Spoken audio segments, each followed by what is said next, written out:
And we are live. Welcome back, everybody. Hello, Luke. Hello, Benjamin. How's everybody doing today? I'm trying out an ergonomic keyboard. I don't know yet how I feel about this thing. Hey, Midas, how you doing? So I'm trying it out, but a little awkward, slowing me down a bit.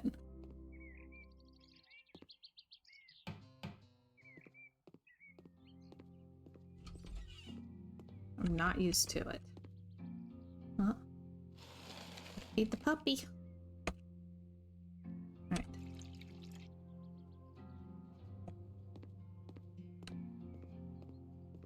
Also, I would just like to draw everyone's attention to the account balance here, because for the first time in my playing of this game, I'm at over 1 million. Ooh. Aw, he misses first. Alright, I totally get being busy, but I'm glad you were able to say hi. So the plan for today, I don't have a super tight plan for the build itself, so this will be, you know, creative. Thank you!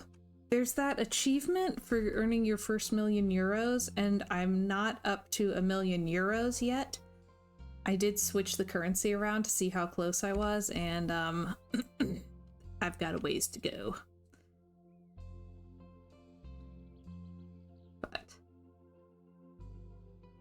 Alright, bought a new house. I did sell some houses, which is how I got to over 1 million. So this is less unreasonable than usual.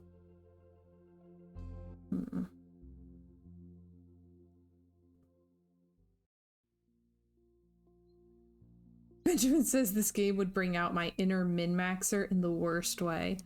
Oh. Do explain. What is the worst way that it would bring out your inner min-maxer? I'm very curious. Alright, so house after the flood. Start by cleaning stuff up. So I know roughly the style that I want. I'm less sure about how to do it.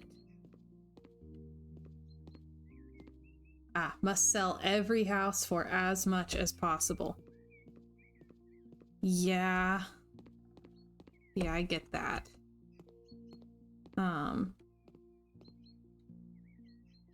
this game does have lots of ways that you can play it.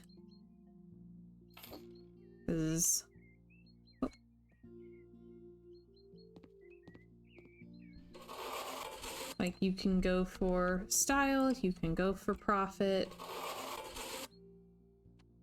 Benjamin says, I'm the type to be a billionaire by winter of year 1 in Stardew Valley. Wow. I didn't even know you could do that. I am not a min-maxer. I'm chillin'. Every so often, there will be a game where I do really genuinely want to get all of the achievements. This one, I genuinely want to get all of the achievements. So I gotta get that €1,000,000.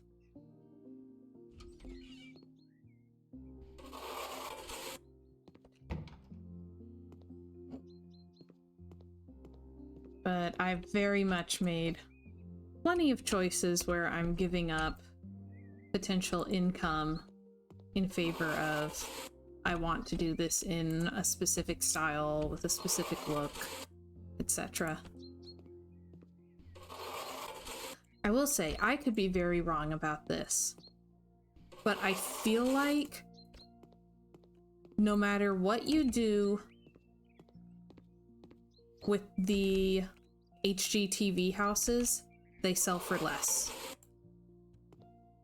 Like, I feel like I can buy a, say, a luxury DLC property and an HGTV DLC property that are worth around the same amount of money, and I can put the same kind of work into them. They are statistically the same, and the luxury one will still sell for like way more.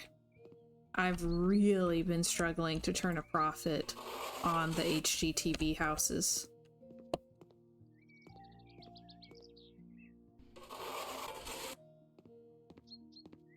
The HGTV DLC, I will say, I do feel like it was worth it for me. I got it on sale.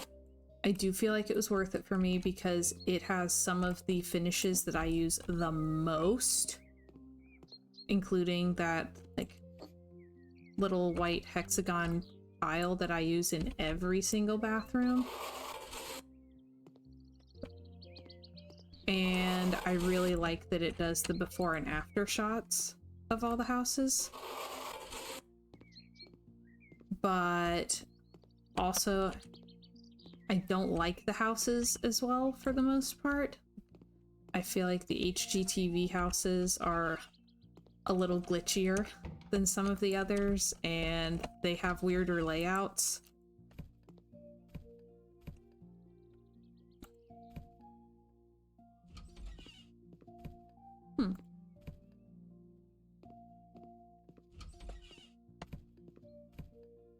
And just, Midas says the modern house is my favorite in the whole game. Really? That's so interesting. I'm scared of that one. Like, legitimately, I'm scared to do that one because it's so huge, and I find the floor plan for it kind of confusing, and it's like, it's so big, how do I fix this? Like, I find that one very intimidating. Midas says I like a good ranch style home. Like, I like ranch okay, but there's just a couple houses in the game that are like sprawling ranch style. Think modern home and behind the rails, where they're so sprawling that I can't figure out how the floor plan should flow through them. And I just freak myself out.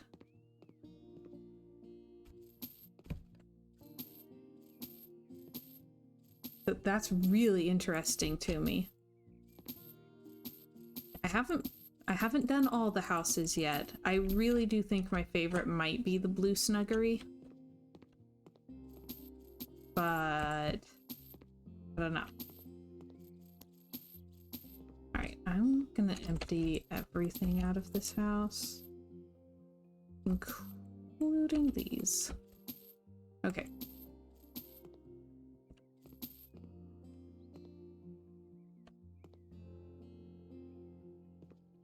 I love the attic and the gables in that one, and I love the yard.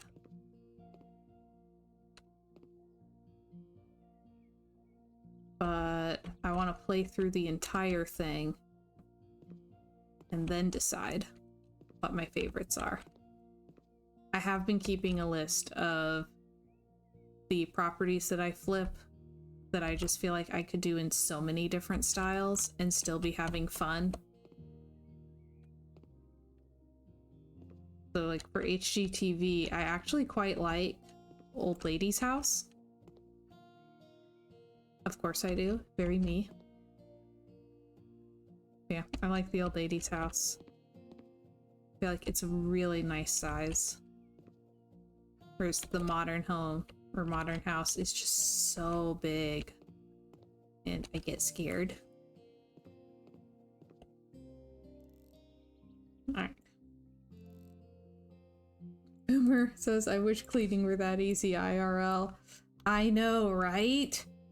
I actually did a little tiny, very bad Instagram reel once because I was scrubbing some of the nastier steps in our house shortly after we moved in, and I did little before and after clips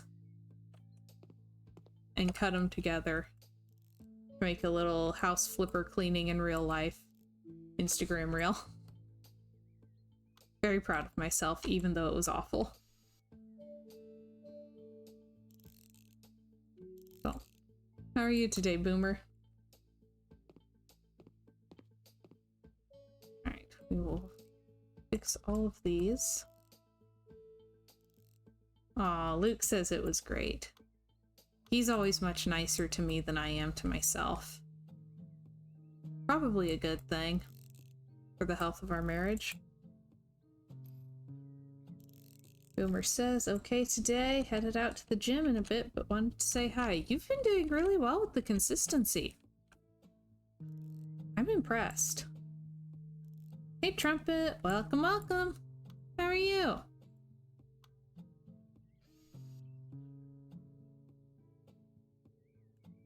Right. So... Oh, that Luke always says nicer things about me than I do about myself.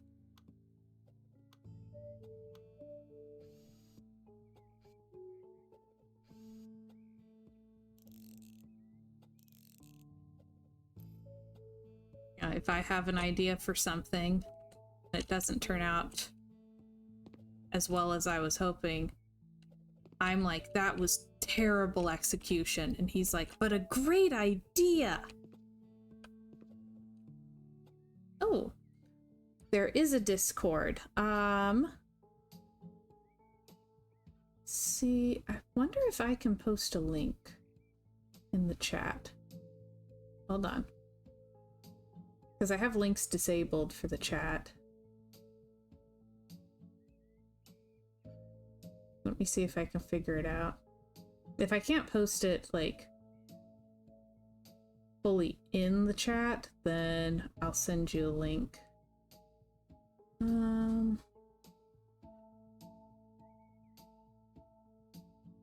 Let's see. Link. You failed spectacularly, yes.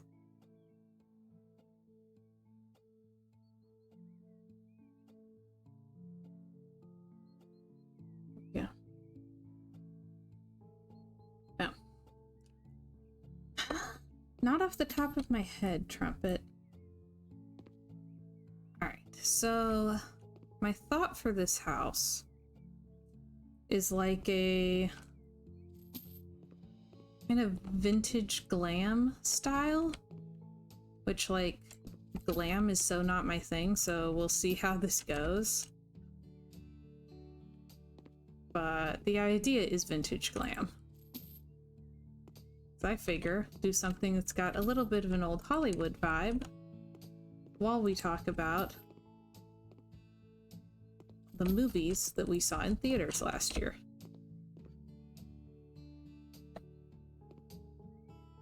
Which, yeah. Okay, I've never watched Friends. I've seen clips, it's not my thing. As we've said, I'm just not a sitcom kind of person.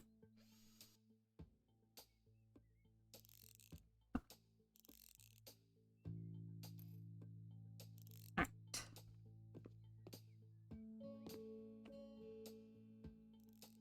Welcome to the server, Midas.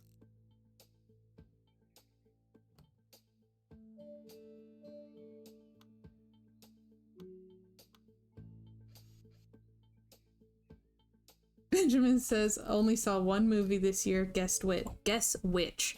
The best one?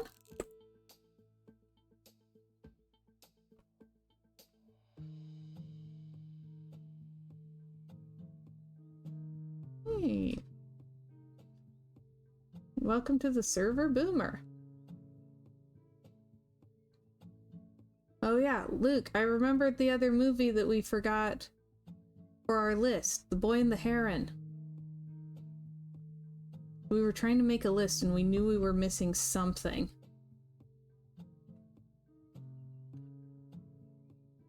The list only has the ones that we saw in theaters. Trumpet says, I mostly watch action shows these days. Recently got caught up with Jack Ryan, Reacher, and Citadel. Luke has been watching Reacher. I have not been watching Reacher, but I love the noises that he makes while he's watching Reacher.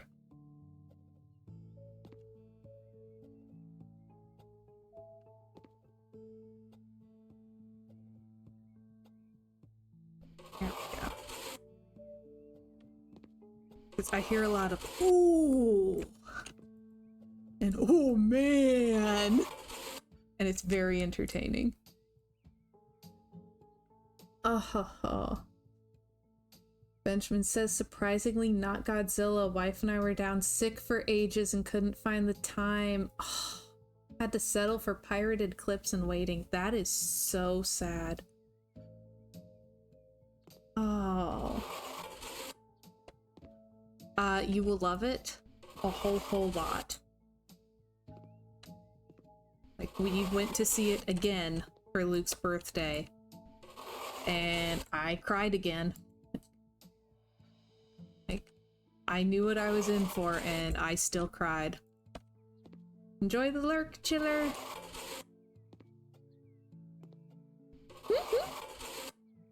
Yeah, it was mind-blowing. So good.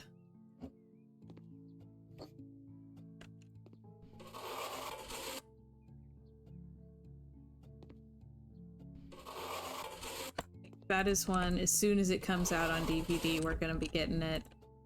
We might even wind up, like, hosting a watch party for some friends. Like, we are here for this movie.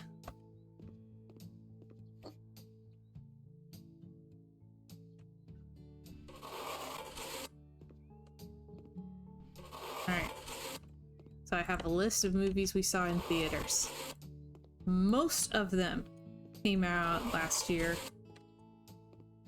One of them was a 2022 movie that came back to theaters for a bit. So we went to see that.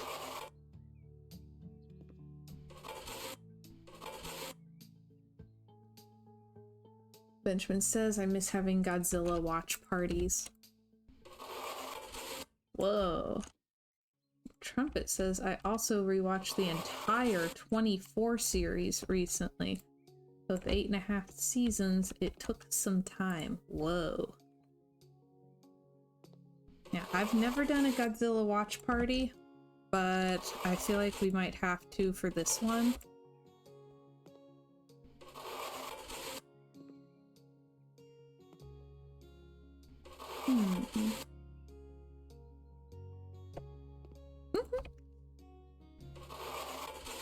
Yeah, Godzilla -1 was cool.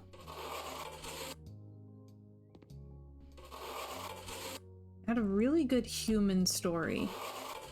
You could really root for the people as they're fighting Godzilla.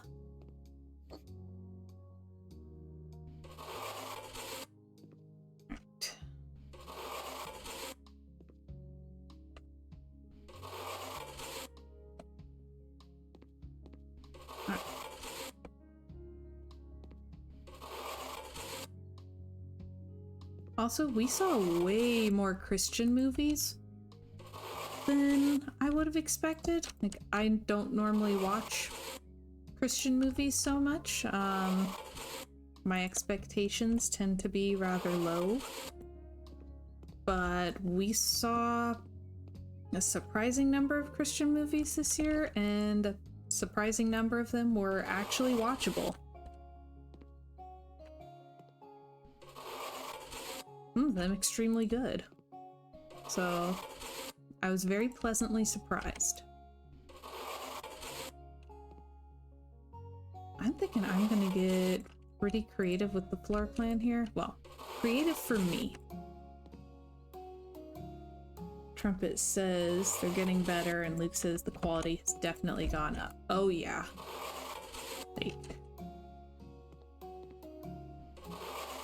Like I've watched Christian movies before where it was just like, the whole time, and we watched some this year that felt like real movies. So That was very pleasant. Put that out there for now. I don't really want the fuse box right there next to the door, but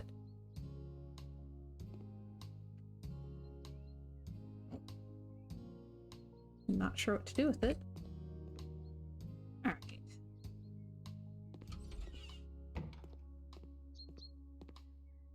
Yeah, door's in a good place. So, do we start with the first movie that we watched, or do we start with the oldest movie we watched? Because like I said, we did watch one 2022 movie. So since we saw it in theaters, I feel like it still needs to be included, even though it wasn't one of last year's movies. All right, have a good day, Boomer.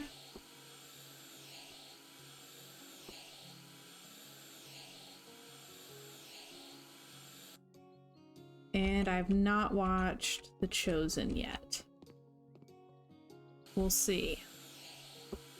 I'm waiting to find out how it ends.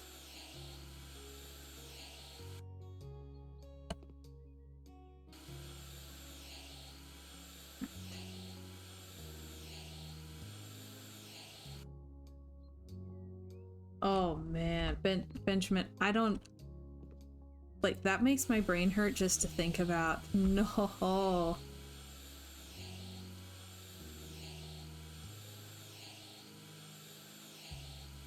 Alright. Okay, so, actually, I believe, going down the list, that the first movie we watched in theaters last year was Jesus Revolution. Jesus Revolution was actually really good. You know, it's sort of a, you know, like it's about something that really happened, but slightly fictionalized, not too much. But I went to see it. Now, again, I tend to not have high hopes for Christian movies, so I normally would not have gone to see this, but like in the trailers and stuff, they were mentioning things like Explo 72, which my mom was at in 1972. Like, this was her thing. My mom was involved in all this, so it's like, all right, well, I have to go with my mom to see this movie. So we did. I was like, oh, this is actually good.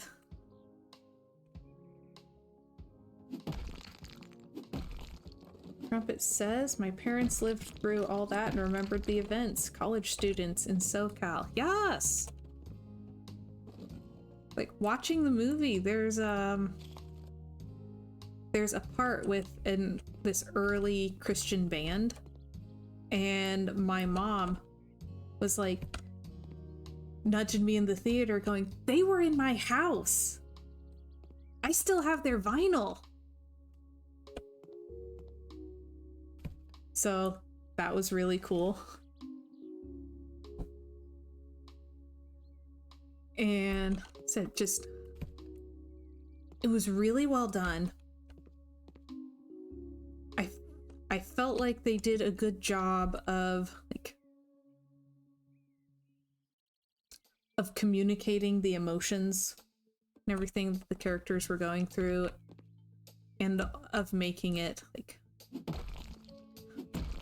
not just fluff, say. Like, strong movie. It movied very well.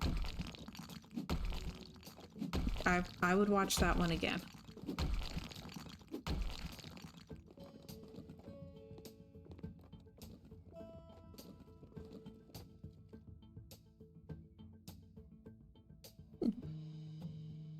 Yeah, Jesus Revolution was good. Acting in it was fantastic. And oh yeah, Trumpet says after watching The Chosen, it was weird seeing Jonathan Romy as a bit more antagonistic. Oh yeah. Like, I haven't even watched The Chosen, and it was still kind of weird.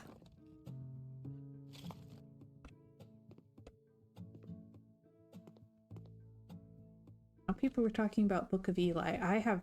I know nothing about Book of Eli. This does not sound familiar.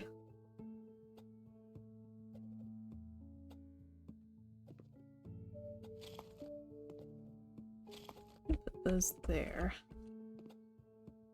Sounds familiar, Luke. Like, I'm pretty sure that that's on our shelf. Okay, so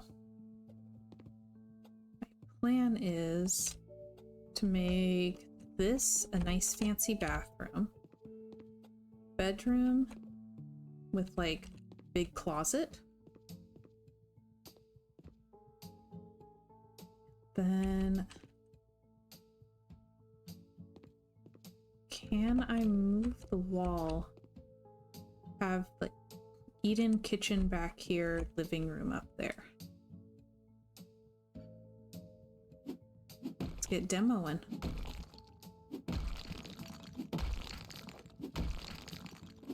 Luke says Denzel Washington plays a blind ninja?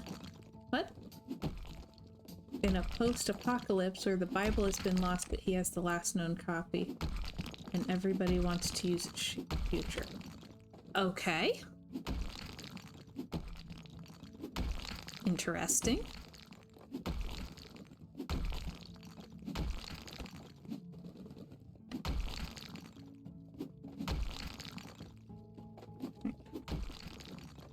So yeah, Jesus Revolution, I would rank very, very high.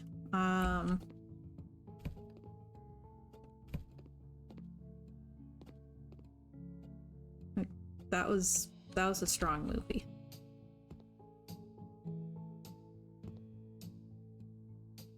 How tiny can I make it?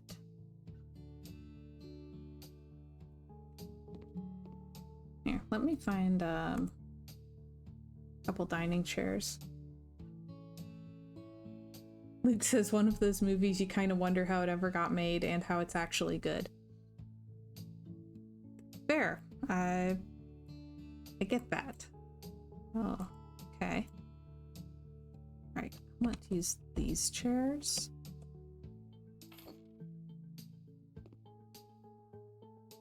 So, if I have them, like, over here, can I fit a table between them?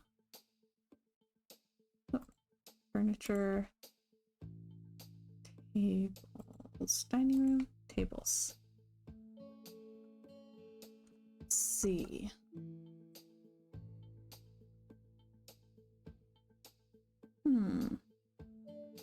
Oh, Benjamin says Gary Oldman is the villain and is also fantastic. Ooh. Intriguing. If that's who I'm thinking of, he does a good villain.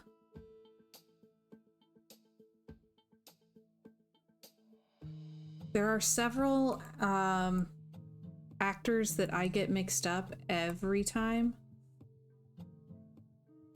And he's one of them. So this is a cute table. I'd love to be able to use that one.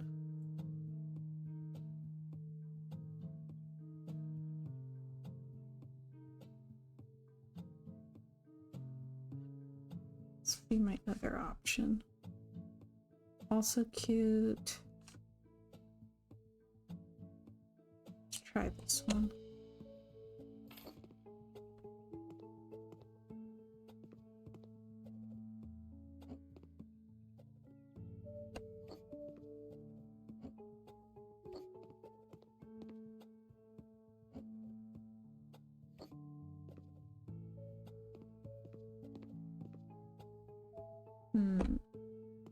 Yeah, some stuff will have to be shuffled around.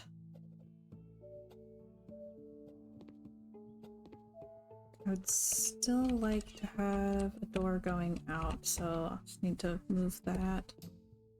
I think.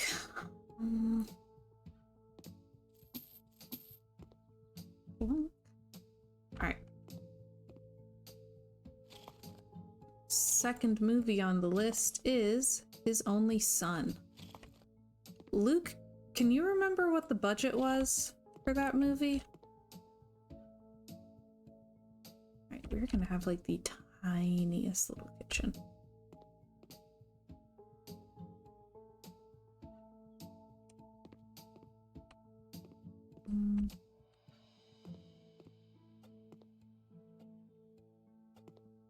I think this is legitimately going to be the dinkiest kitchen. It says like $10 in pocket change? Something like that, yeah. So yeah, His Only Son was a tiny, tiny budget movie. Luke says he thinks maybe 10K. It was a dramatization of the story of Abraham. And yeah, it was like one dude who made it. He even learned how to sew in order to make the costumes. This was one dude.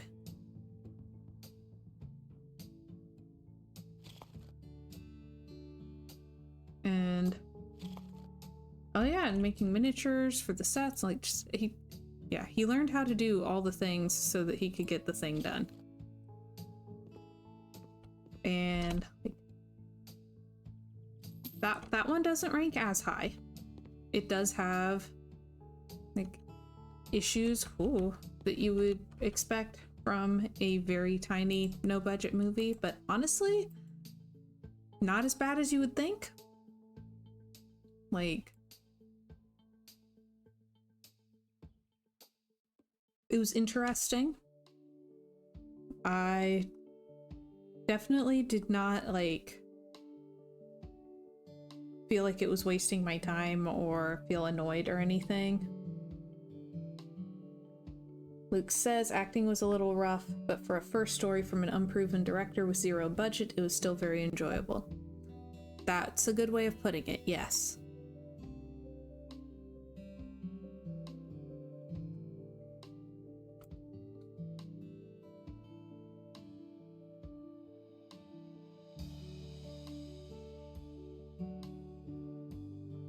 Yeah, there were definitely, some rougher moments. His Only Son. It's a dramatization of the story of Abraham. Tiny, tiny budget. Like, legitimately one dude just giving it his best.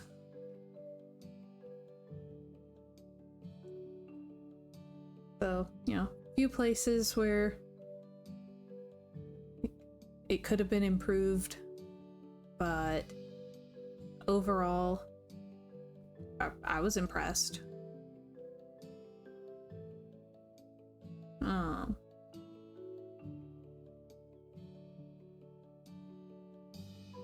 Like there were definitely points that could have been better, but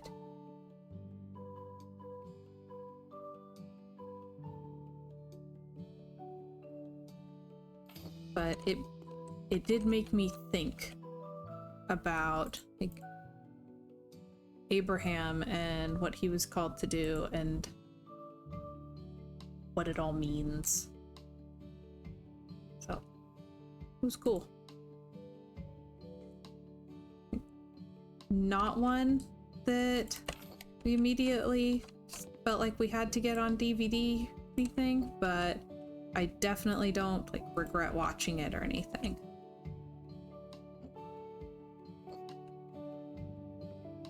That was a worthy movie trip.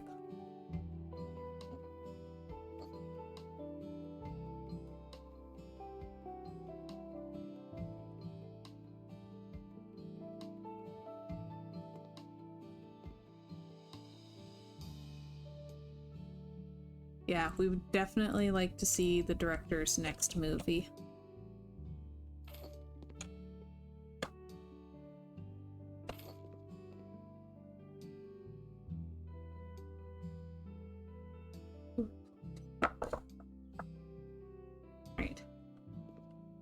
next movie on the list. Speaking of small budgets, that was kind of a theme this year. Like, we didn't watch a lot of big blockbuster type movies. We watched a lot of surprisingly small budget movies.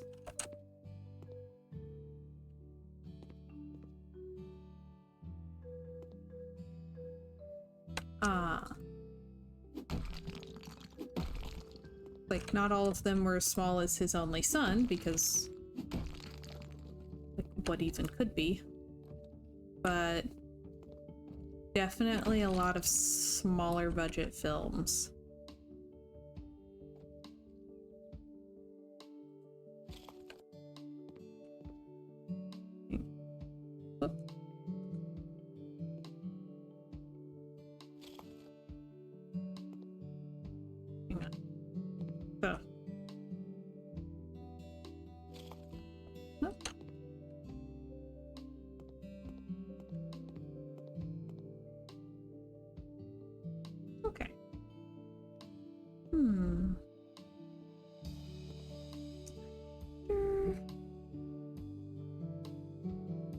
I wonder if I could do some sort of funky fireplace thing over here. Alright. Okay, next movie on the list, 65.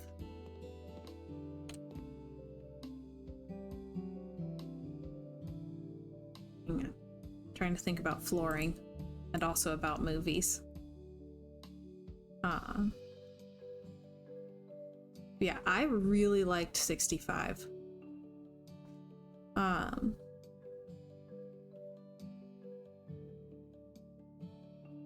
That was again, it wasn't a micro budget movie, but it wasn't a blockbuster budget movie. And I genuinely enjoyed that film.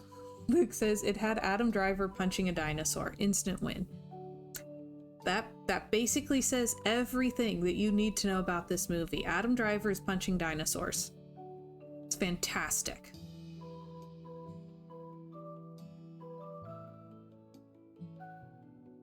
Ooh. I'm thinking maybe this one? Something kind of dramatic. I'm gonna be using mostly light colors for the furnishing, so I feel like a darker floor might be good. Yeah, 65 was great. I felt like they used their budget very well.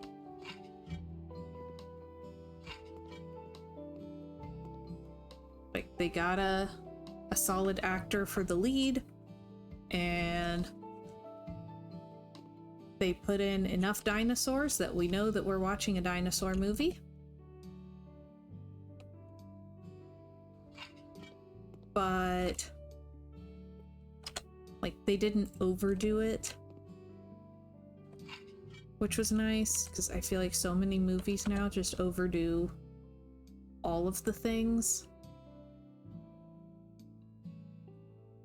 And it gets to be just exhausting. It's like how pop music will have a hook every 6 seconds or whatever.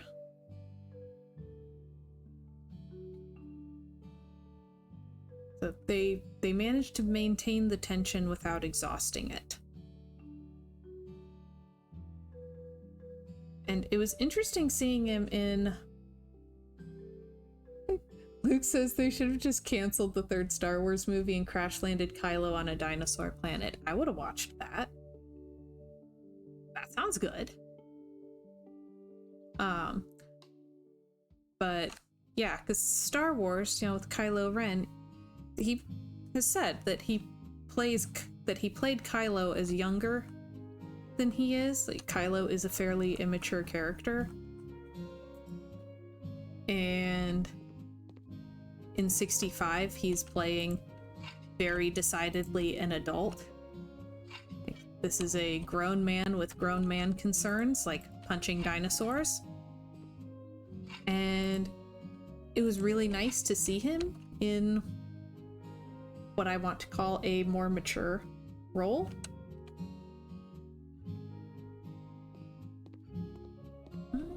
might need to scoot the bathroom door up first. No, then there's not a good place for the sink. It's not really a good place for the sink anyway.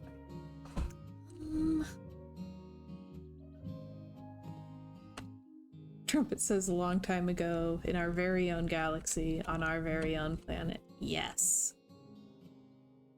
Yeah, it was cool. I liked it.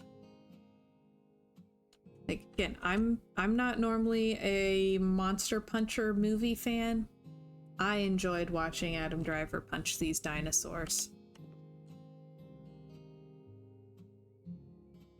Right, I need to see how big a sink is.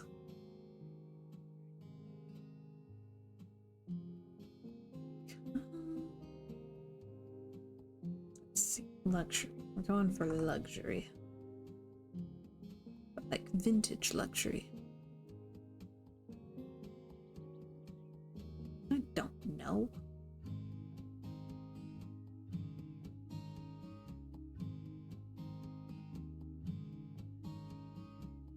Okay, how about this? Furniture.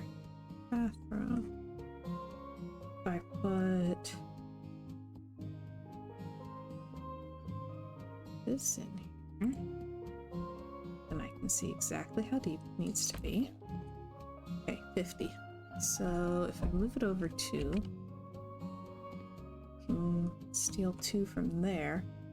Luke says, oh, I could write my own story with dinosaurs and lightsabers. As long as you don't call them lightsabers, you can do it. And call it Dino Sword. Oh my gosh.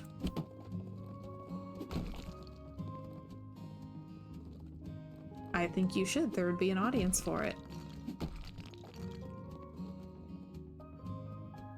That sounds fantastic. Trumpet asks, does anyone remember Dino Raiders? Doesn't sound familiar to me. Okay. Want to move this over.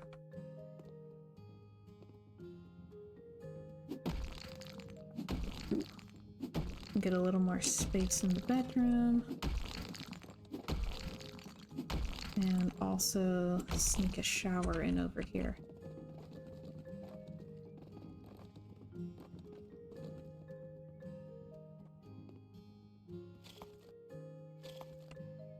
Poison TV series in the late 80s, early 90s.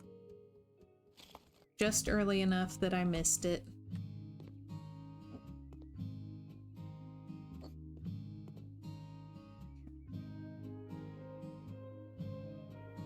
Battling space factions end up in prehistoric times and use dinosaurs to fight each other. Oh, there you go.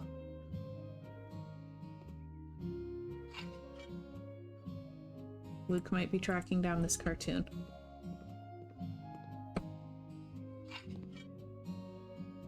Right.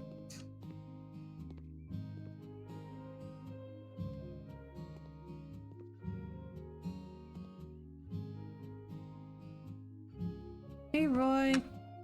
Thank you.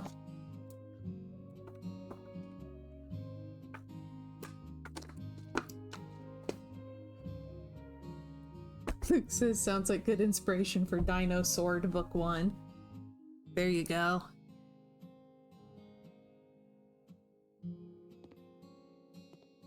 Right. What doors? I mean, this one's the bathroom, so one that doesn't have windows would probably be nice.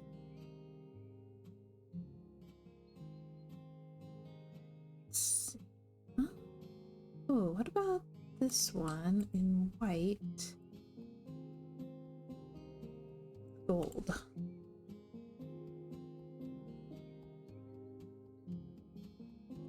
Should it be like a very glamorous dark wood with gold?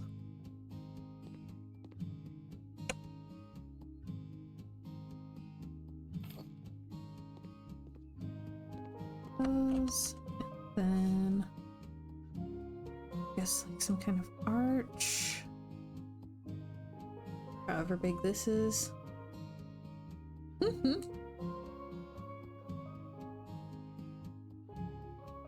See this one. Oh, okay.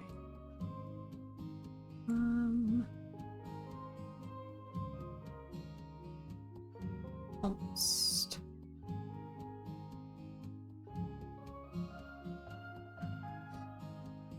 Needs to be either one bigger or one smaller.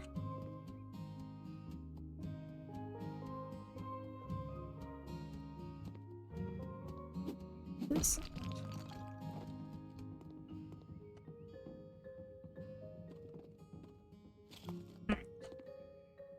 Roy says dinosaurs in the 70s looked like they could barely move their legs and head around. Got a little bit better in the 80s. Jurassic Park made them a lot better. Ooh. This is true. Okay. Luke says the CG in Jurassic Park is better than a lot of movies made in the last few years. Also true. Oh, for the days when they weren't just, like, sweatshopping it. This is true. Nobody wants to use puppets anymore. I miss puppets.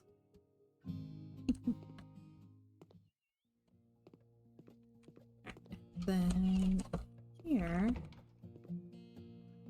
want to see. Okay, it's under furniture, bedroom, wardrobes.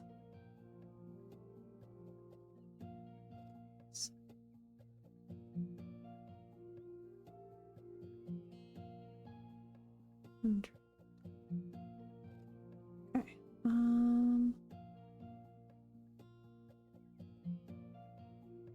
Dark wood, painted white.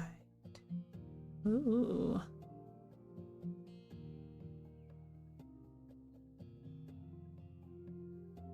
Ooh, this one. I want to see if I can get this to... I don't think I can. Try this one just shorter. Yeah. So... Trumpet says, I've watched the first 2 Jurassic World movies again recently. Don't know if I'll watch the 3rd. They went downhill after the 1st. Luke says puppetry needs to make a comeback. Agreed. We'll actually get back to puppetry later in this one.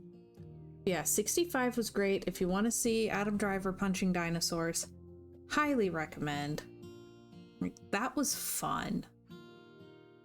That was genuinely just a really fun movie.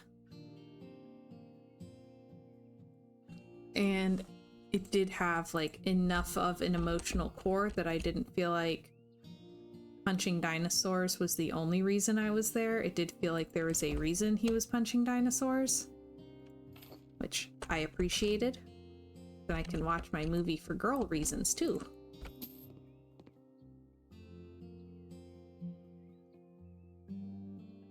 Ooh, Benjamin says also Suitmation and mini sets need to come back.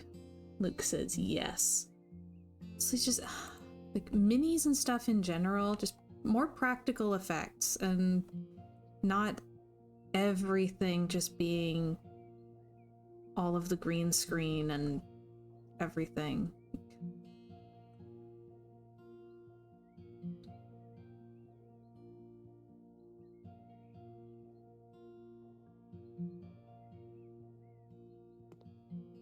Trumpet asks, is Suitmation like the old school Godzilla movies with people in monster suits? Don't know. I was curious about that myself.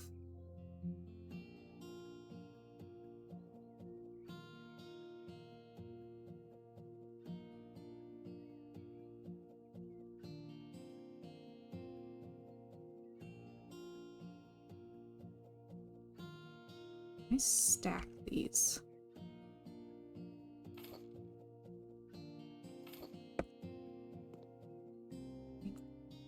This one says it's 75.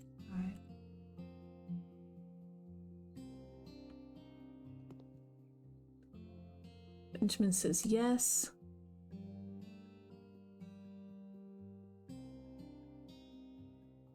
I'd be down for that. Said I would just love to see more practical effects in general. Like, I miss stop motion. Oh, Benjamin says, fun fact, the construction material for most buildings on the old Godzilla movies was a sort of sugar wafer cookie. That makes perfect sense. I like that. This is good trivia. I approve.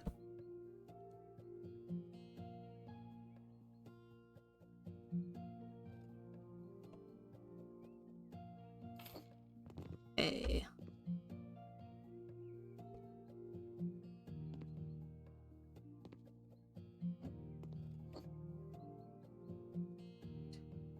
It's here. It's here. And then lentils go the rest of the way across. Okay, boom. Luke says The Mandalorian and Ahsoka had decent special effects. Doctor Strange 2 looked weirdly fake. Doctor Strange 2 has been Luke's benchmark for, like, bad blockbuster since he watched it. I did not watch it, but I've heard quite a bit about it. Let's see.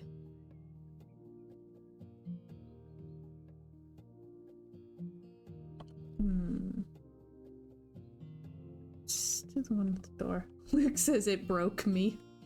I gave up on the MCU after that. Can confirm that he did. It destroyed him. It was sad.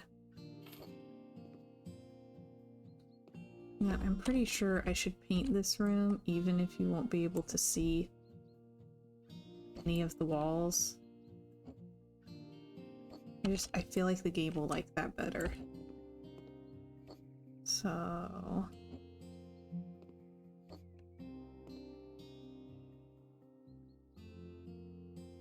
Benjamin says I held on to the MCU until Secret Invasion, but that ruined me. I don't know if I even heard about that one. I really want to use this one. I just think it's pretty.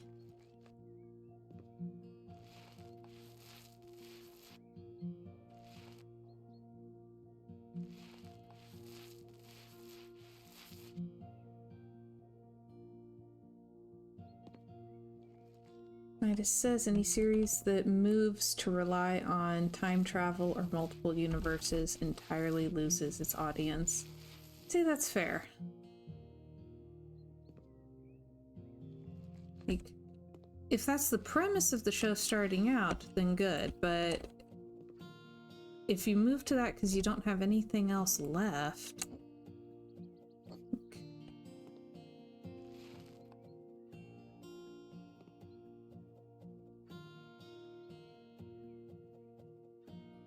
Benjamin says Disney Plus show about Nick Fury complaining about getting old. Okay. I can see why you would struggle. Whoop.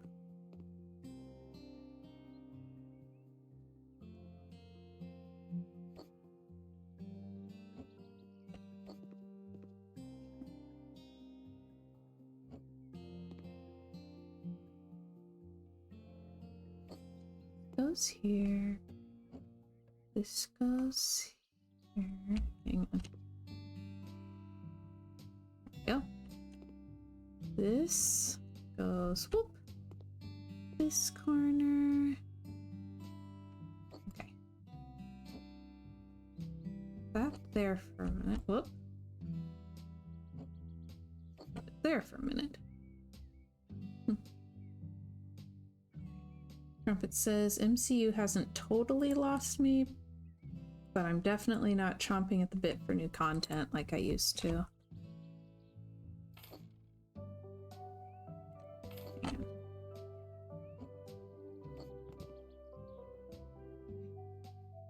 And this little one. I love that they gave me a piece that I can take all the way to the ceiling. That makes me very happy. Out you go. Luke says, I'd still like to see time travel and multiverses in fiction, but it requires an extra level of care, and we're in a period where Marvel is doing the exact opposite, hurtling through content as quickly as possible. Accurate description, yes. Okay, so 65, one of the things I really liked with that one, it felt like a schlocky old sci-fi movie in the best way possible. Like, it had that kind of charming, nostalgic, hey, want to watch somebody punch dinosaurs? Wouldn't that be fun? Kind of vibe. I really enjoyed that.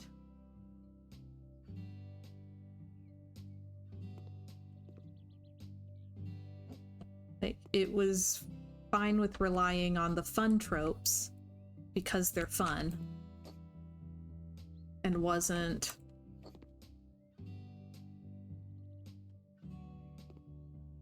it didn't have that feeling like it was circling the drain.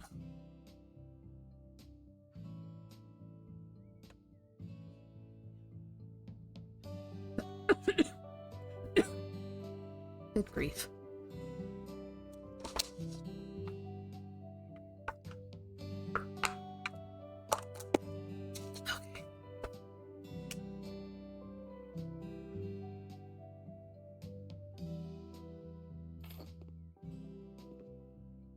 Alright, so there's that.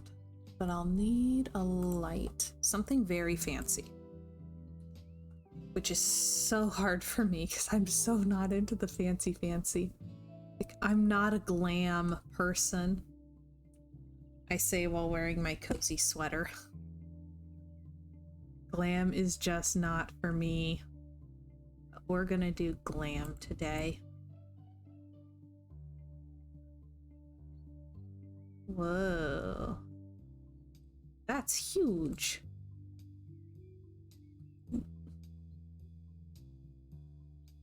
Okay, that works well, I think.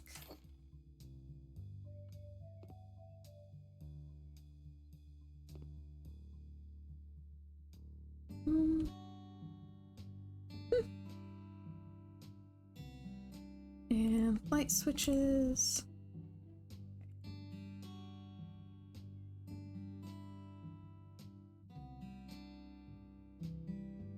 Don't really have a good place to put the light switch since I covered every little thing. So, just pretend that it's fine.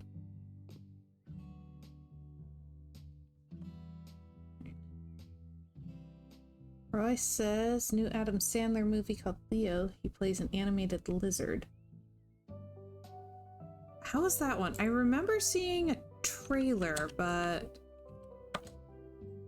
didn't make it further than that. Creations floor.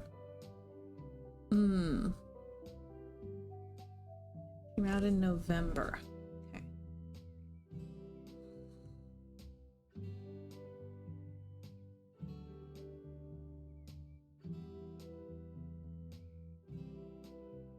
Grief, even extra small fills the whole room.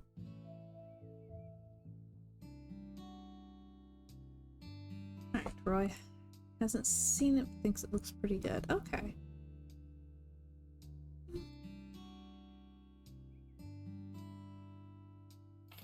That fits. Alright. I really want to put like an ottoman or something in here. If I can fit one. I want it to be round. Okay. I feel like the round ottoman is very important.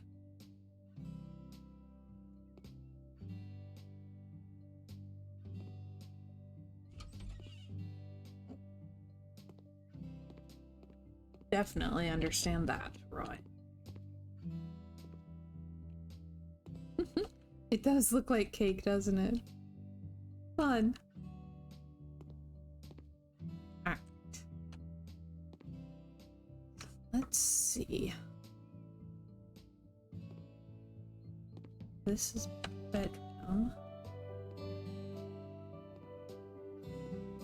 Let me work on the bathroom a little bit since that I've figured out. I gotta start with the bathroom. Should probably take the... it won't let me remove it. Well, I guess we're going to have an outlet in the shower. To each their own. Who am I to judge?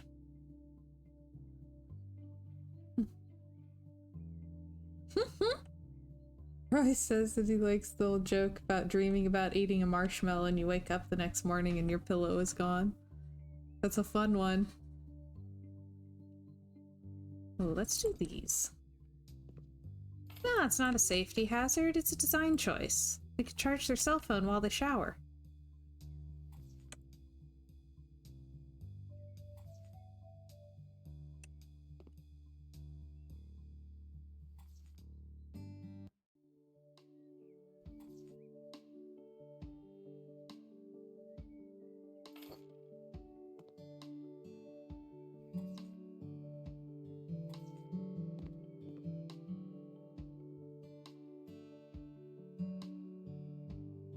Here for now. Woohoo! Luke says, I also watched Avatar 2 last spring. He watched it and I did not, which is why it was not on my list. Hot take, it was abysmally boring and the CGI was terrible. Da da da. See, we started off the year with some really good movies. Most of the movies that we watched, I did quite enjoy. But we also saw some stinkers. Some of which might be just a smidge controversial. So we're getting into the hot takes now.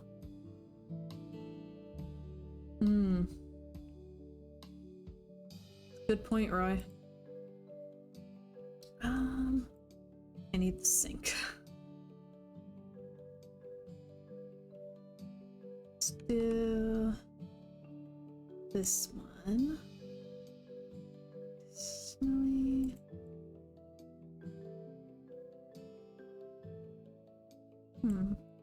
Like to have it in gold. Apparently that's not allowed.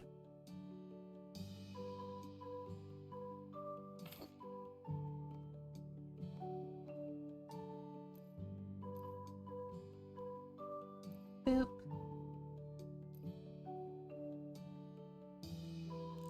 Ooh.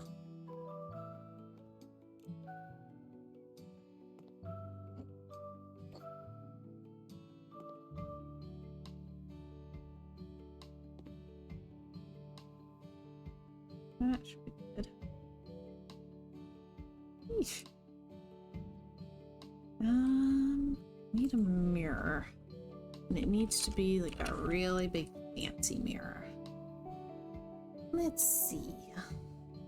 I do love big fancy mirrors.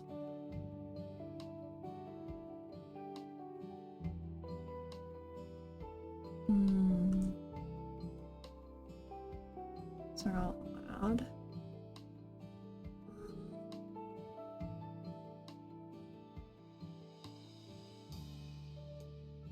Let's see.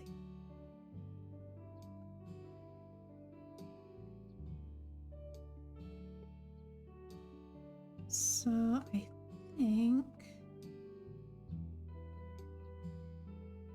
I think we'll do this one. Large.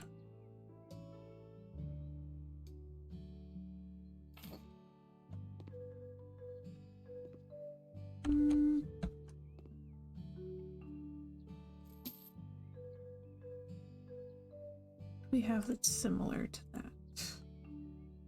I'm gonna be using a lot of the luxury stuff in this one. There we go. Yeah. That's what I'm looking for.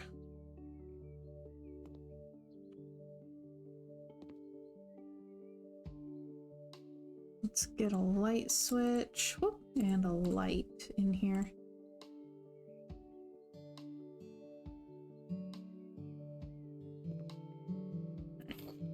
Luke says of Avatar 2, they also managed to offend my dad, an army veteran, by making the Marines cheap one-note villains.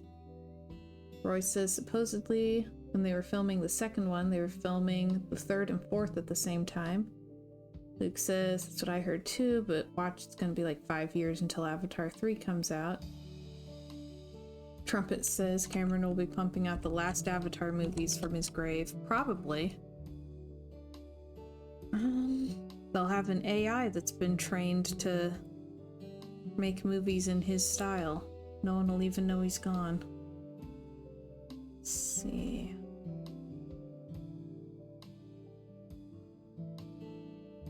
I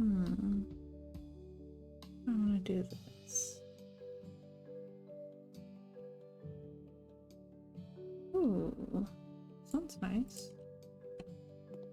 Might be a little too big for in the shower. We'll do the same one I used.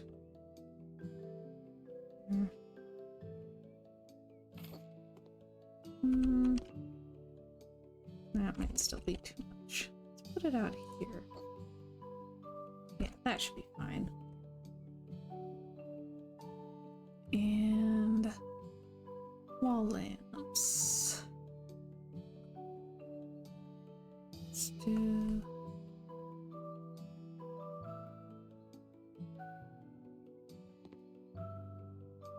this. Nope. Okay. Good enough.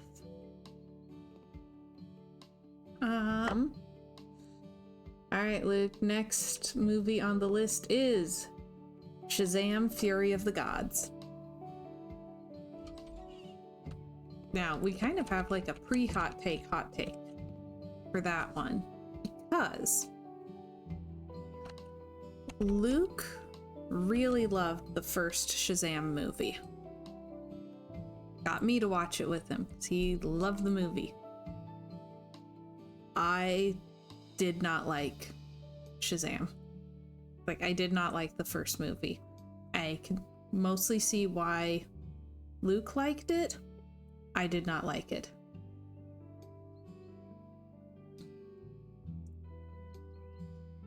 I found the villain too understandable and relatable, and it made me feel kind of evil and uncomfortable. So, Shazam was not for me.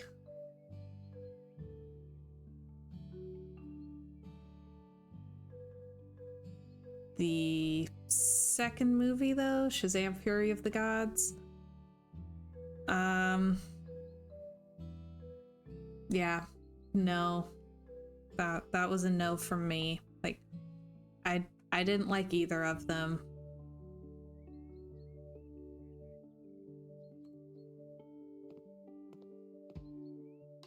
Luke says train wreck pretty well sums it up. Yeah. It had some really weird issues. Just, I don't get why they made, I want to say I don't get why they made some of the choices they did. I do, because it's like,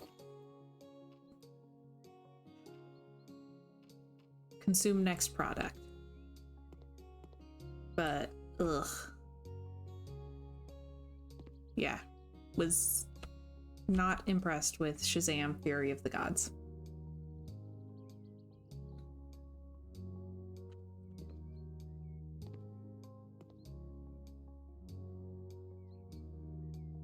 Can I also fit a bathtub in here?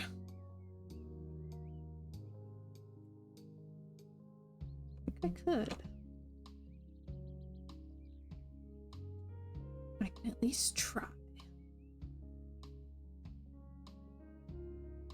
So, bathtub. That one's the freestanding one, though, right?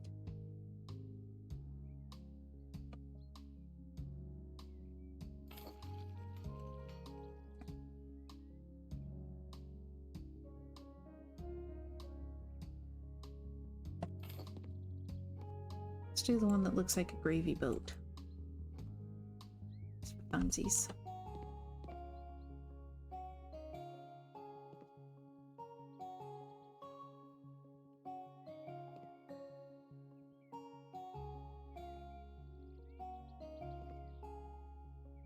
Swap out the door for a narrower one so I can put the toilet over here. Alright, doors. Isn't there a skinny version of that one? Oh, that's the other thing. I always think there's a skinny version of that one, and there's not a skinny version. There's a tall version. Bummer.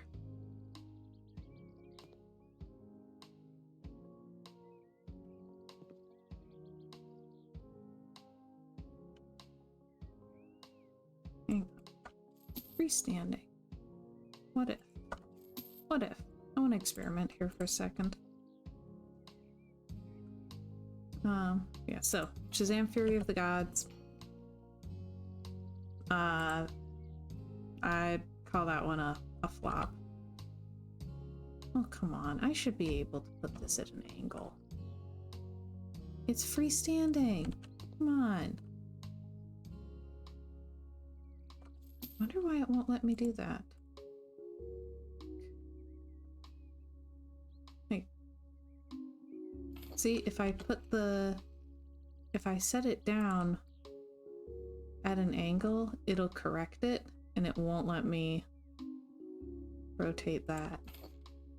Bummer.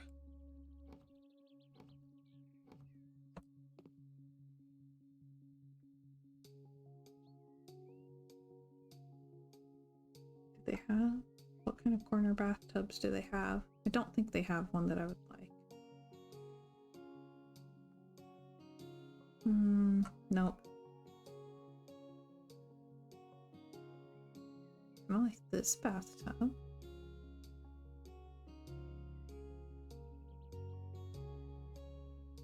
But that one's a no from me.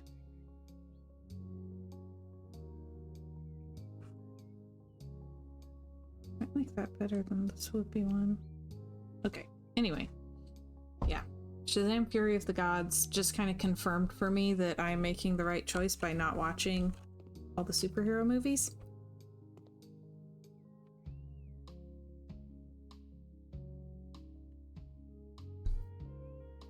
Yeah, I've been off superhero movies for a while.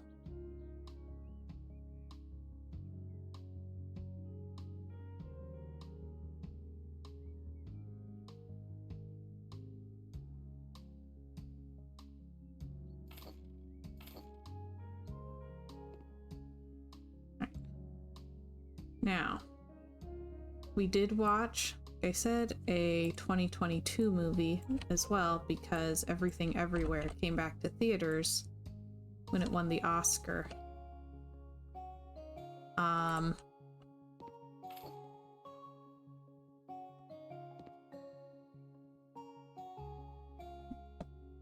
We were not fans, shall we say.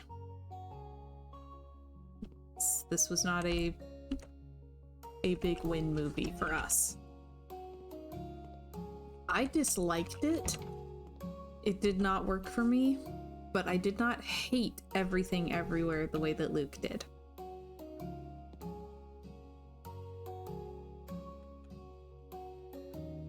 Luke says, I don't know if I've ever hated a movie more. Yeah, see, this is hot take. He really hated it. For all of the reasons. Says I don't even want to talk about it. That's fair. We can go to the next thing, because we also saw Dungeons and Dragons: Honor Among Thieves. That was fantastic. We had a great time with Dungeons and Dragons.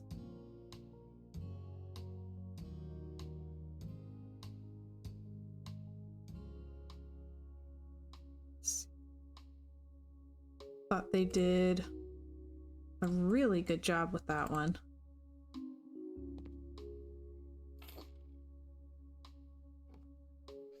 One of the things that I liked with that one, because we were talking about effects, they meet at one point. I wanted to call it a Khajiit. It's not a Khajiit. Tabaxi. There was a bit where they encountered a Tabaxi, and it's puppetry and animatronics and like a monster suit instead of CGI. And yes, you can tell that it's puppetry and animatronics and all that, but it's fine. It doesn't have that this is immediately going to be aged vibe that CGI tends to these days. It was lovely. Luke says, fantastic movie, and it got us into the game, which has been even better. Yes. Like, the movie was great. The game has been great. It has been a grand old time. I felt like it did a really good job of capturing D&D. Like, there are so many moments where you can practically see the dice rolls. Like, where something goes horribly wrong, and it's like, ooh, they crit failed that.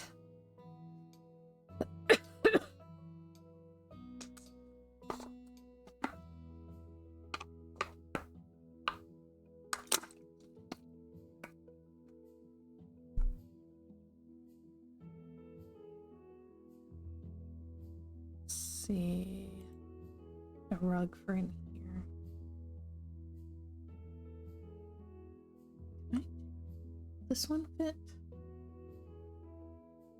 Luke says definitely in my top 5 for the year. I would agree. Like, that was fantastic. It was so much fun.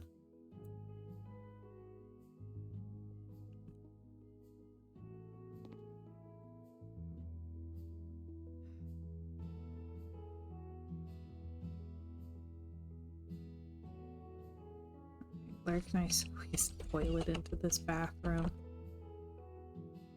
I'm trying to make it so fancy, and the house is actually so small. And I've made it smaller.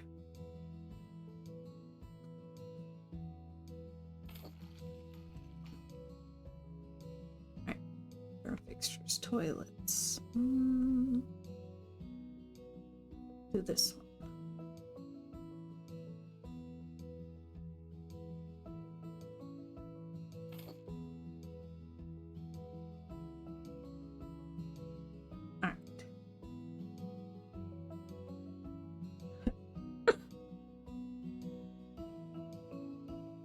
Royce says, I'd rather see Adam Sandler in any movie over Will Ferrell in any movie. Luke says, I think I've seen 3 Will Ferrell movies I've liked, and that's it. Elf, Stranger Than Fiction, and The Other Guys. I did like Bewitched as well. I thought Bewitched was good.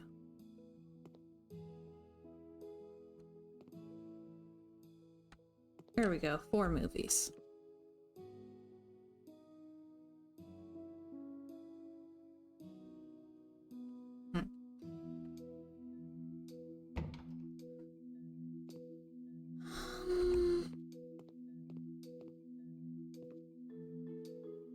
Will Ferrell. Roy says Will Ferrell can be a good actor when they reined him in. Yes. Yeah, I think I've liked his semi-serious ones better, like Bewitched and Stranger Than Fiction. Oh man. Sorry to hear that, Trumpet.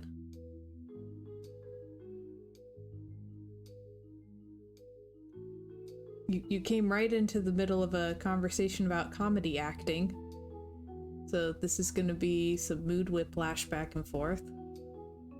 Trumpet says, content creator I've followed who's been battling cancer the last year just posted a goodbye video. That is rough. That is really rough.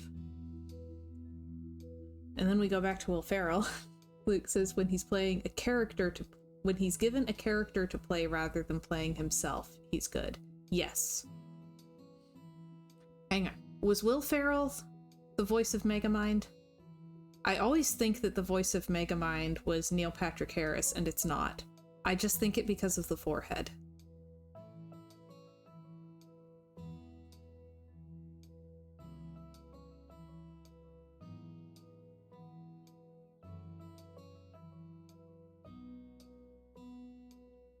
Yeah, Stranger Than Fiction's a great movie. Okay, then Megamind makes 5 on the list of Will Ferrell movies that are watchable. I liked Megamind.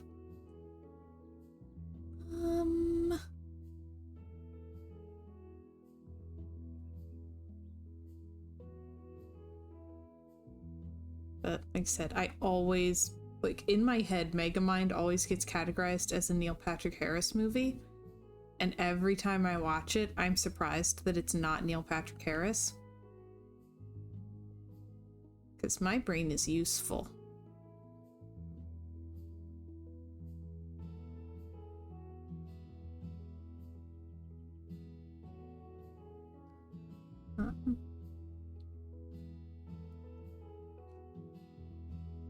Yeah, Dungeons and Dragons Honor Among Thieves was great. It movied well.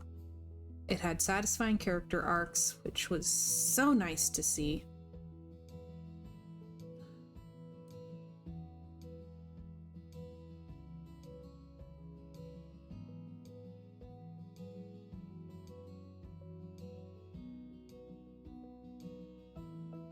Roy says that Megamind probably should have been Neil Patrick Harris. He would have been great.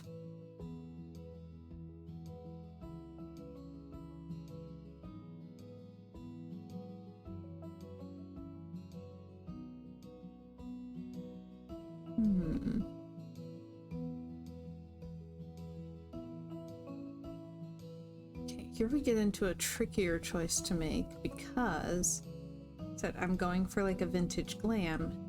And for vintage, I normally think of like stuff that's got a little more detail to it and everything. But this is like a vintage modern thing. So I'm thinking it should probably be a little more sleek.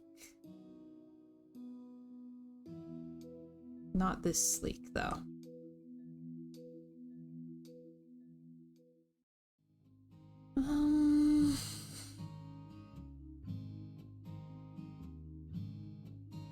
Probably wind up doing Snowman just because it has all of the variation.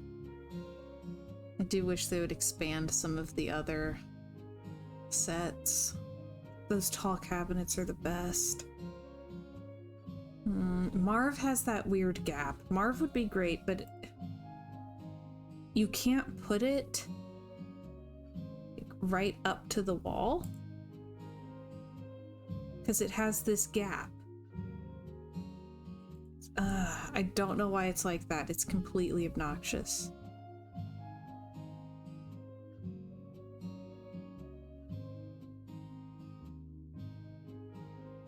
Yeah, Dungeons and Dragons, great effects, satisfying character arcs, got us into the game. Like, Dungeons and Dragons Honor Among Thieves definitely ranks very high in the movies that we watched last year. I might wind up doing Marv anyway. I just hate that gap.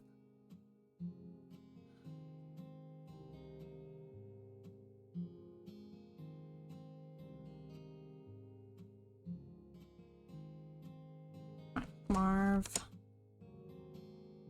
Light, maybe? Do the whole thing in white.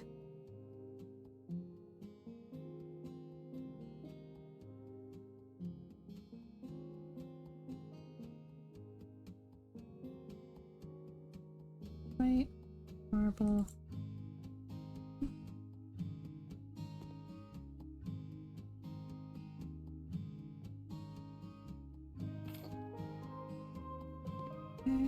And corner. Why will it not let me corner here? Oh gosh, it's doing that, isn't it?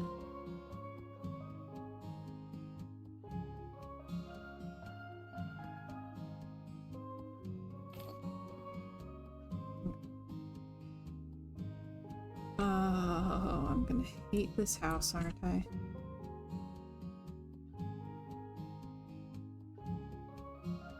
I can't get rid of it.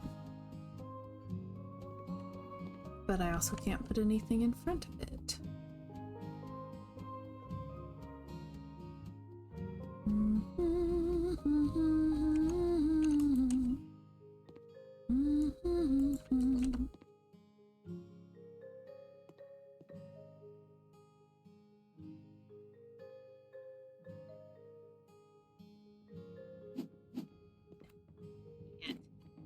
Oh, that's obnoxious. Okay. Alright. Next movie on the list is the Super Mario Brothers movie. I have never played a Mario game. Yes, I am aware that this is, like, odd.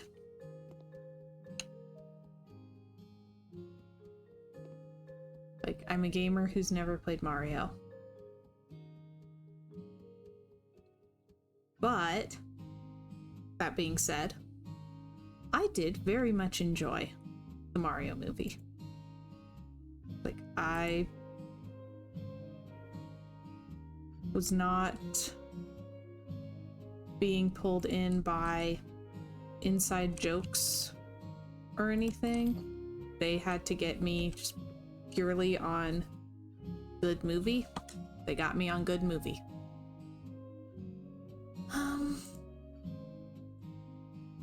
Walls. Tiles. Luke says, very solid. Peach almost ruined it, but the Brotherhood themes were really strong. Agreed. Like, Peach was so independent that she almost didn't work as a member of the team. But, like, the relationship between Mario and Luigi was just lovely. I really enjoyed that. And I also quite liked the relationship between Mario and Donkey Kong. Like, that relationship made good sense to me. They worked well as rivals.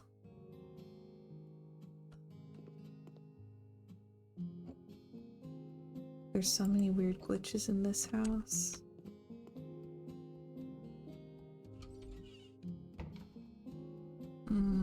Hopefully when I go away from this house and come back, the glitches will be fixed. That would be really nice, because there's a lot of them right now. Yeah, Mario was good. It almost used too much pop music, but I feel like it stopped just shy.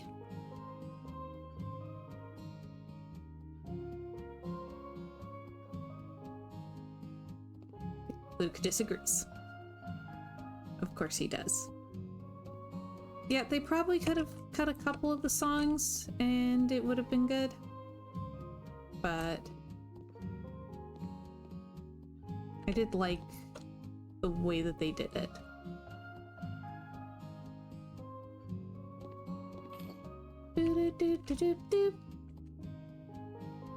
Trumpet says, I didn't see it. Did they use classic Mario music too? That will be a question for Luke to answer because, like I said, I haven't played the games, so I don't know the classic Mario music. Okay, they did. Huzzah. Yeah, that was a fun one. I really loved the way that they showed the relationship between Mario and Luigi. Like, you could really, really see why Luigi is player 2. But also, he didn't feel like a load who's just, like, holding Mario back.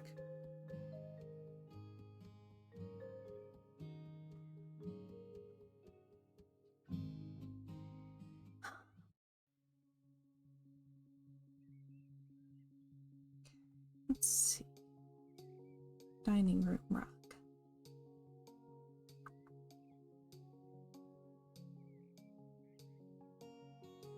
And I'm thinking it's probably going to be a luxury one.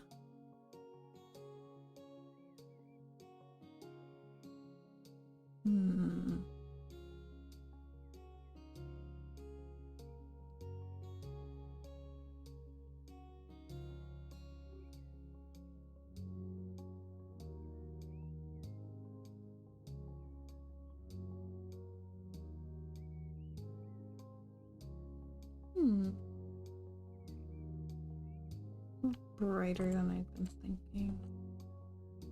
And doesn't really come in the right size. Luke says Illumination did a good job, but I could tell it was partly great thanks to Nintendo reining in some of their worst tendencies. Ooh. Fair.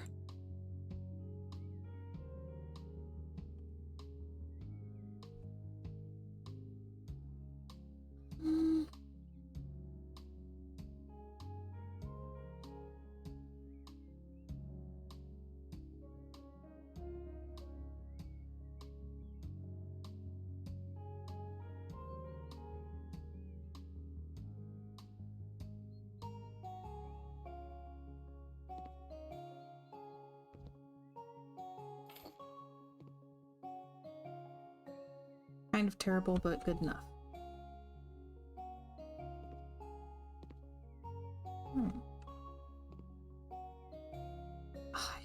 I really hate that I can't fix this. This is obnoxious.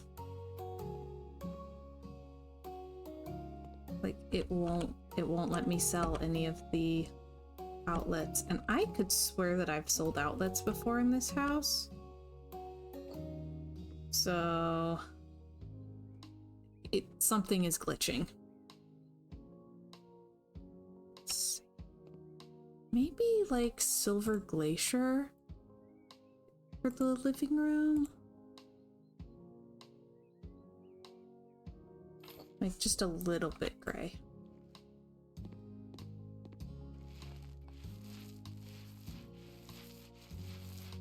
I'm wanting to do kind of a pink, white, gray, and cream for the vintage glam.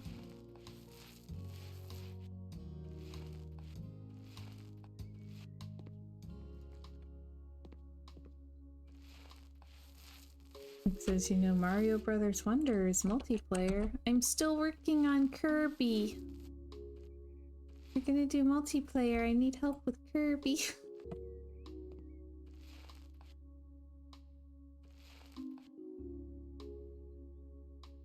Alright. So, Mario. Good. Oh, next movie on the list, slightly less family friendly, Renfield. Mario, good family movie. Renfield, no. Great adult movie. It needed to be rated R. It had very cartoony, over-the-top violence.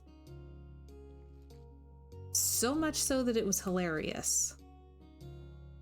But definitely not for kids.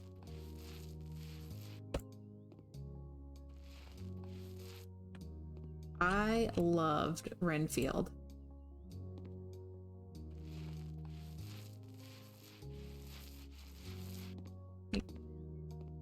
The set design and costume design really stood out as just phenomenal.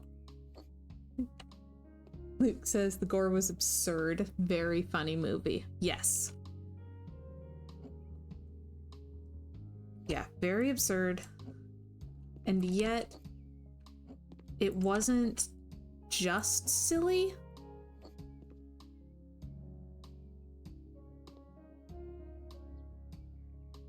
Like, they did have some slightly more serious topics. They did let the characters have genuine problems that were dealt with seriously, which I really appreciated.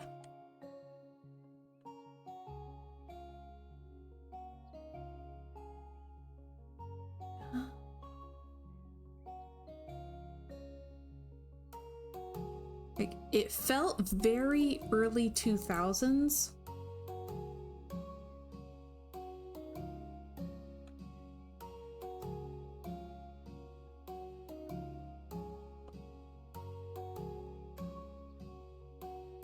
In just the best ways. Like, it really felt like it would have come out in like 2009, 2010.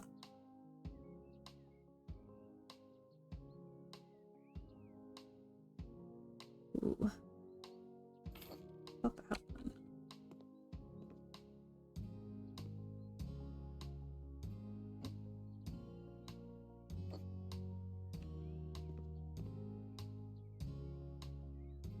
And Luke says, surprisingly good emotional core for a silly vampire movie. Exactly. Like, the basic premise of it is Renfield, the guy who like volunteered to be a slave to Count Dracula, is still his slave now, and is starting to realize that he has a very toxic work environment, and his boss might be a narcissist. And it's a very funny, like, setting and situation that's going on, but it does deal fairly seriously with the way that he's struggling with this toxic relationship and trying to figure out how to be his own person again after having been just this relationship for so long, which was really neat to see.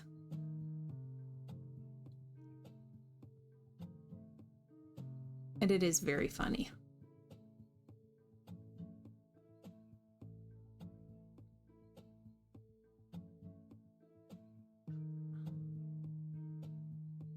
And yeah, the set design and character design, like the costumes and everything, so good.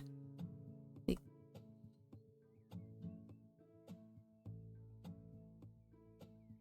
it was one of those movies where you could tell people were having a good time.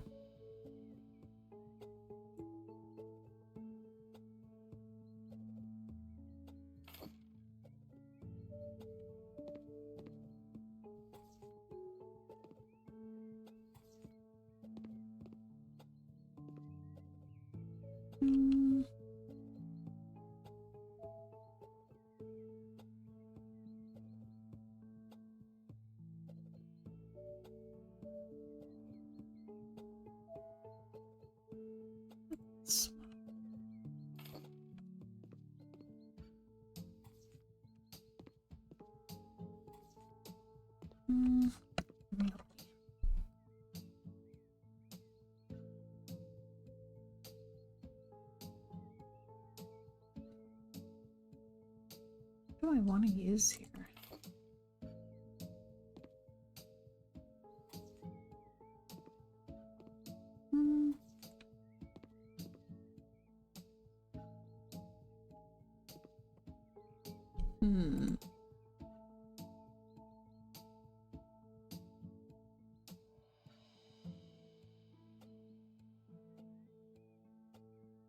Okay. So yeah, Renfield. Very fun. Very worth the watch. Would absolutely recommend. Again, with the tone shifts, next movie on the list is Sound of Freedom, which was phenomenal. Like, shockingly good.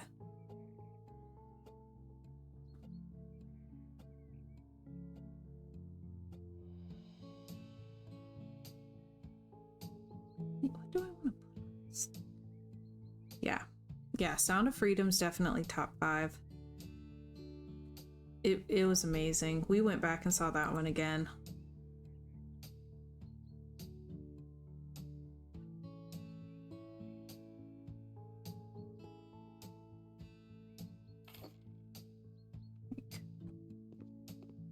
Jim Caviezel was so good in that.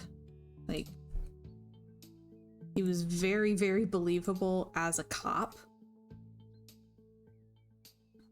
in both his serious moments and his humorous moments, and I really appreciated that. Luke says they do a solid job of covering somber material without making it heavy and depressing. Agreed. That sums it up very well. See, he's so much better at movie reviews than I am.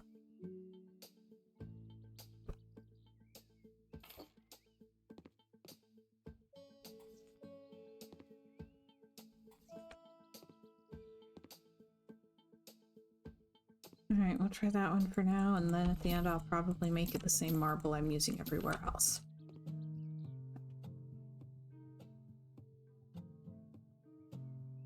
Yeah. The internal editor never sleeps. You think?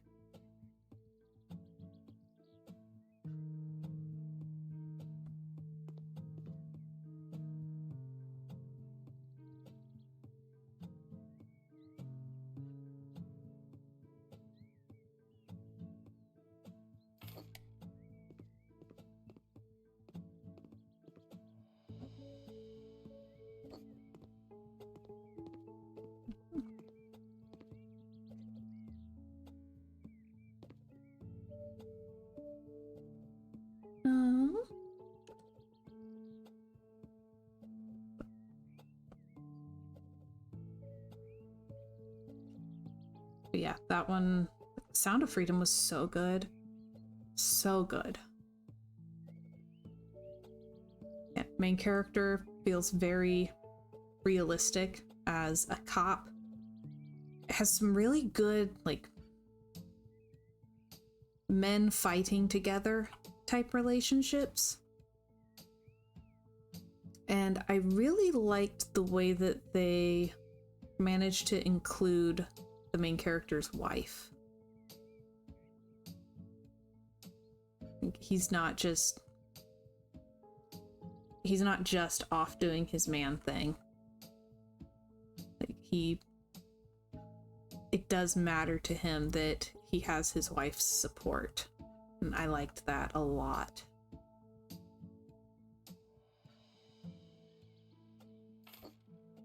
Luke says, and it had a cool tiger shirt. I still want to find that somewhere. It did have a really cool tiger shirt. If we can find one.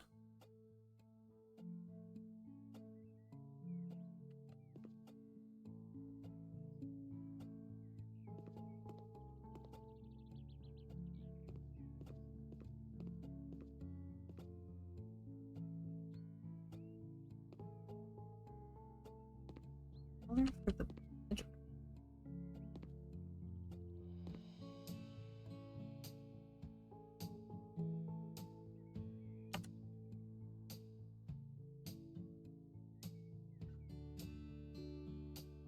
see if I can figure out.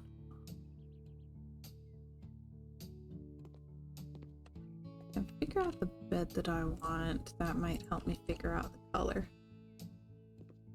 All right, enjoy your lurk, Trumpet.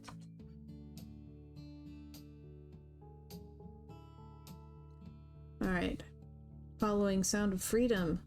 Again, so good. Like, absolutely can recommend Sound of Freedom. That was a great, like, man movie.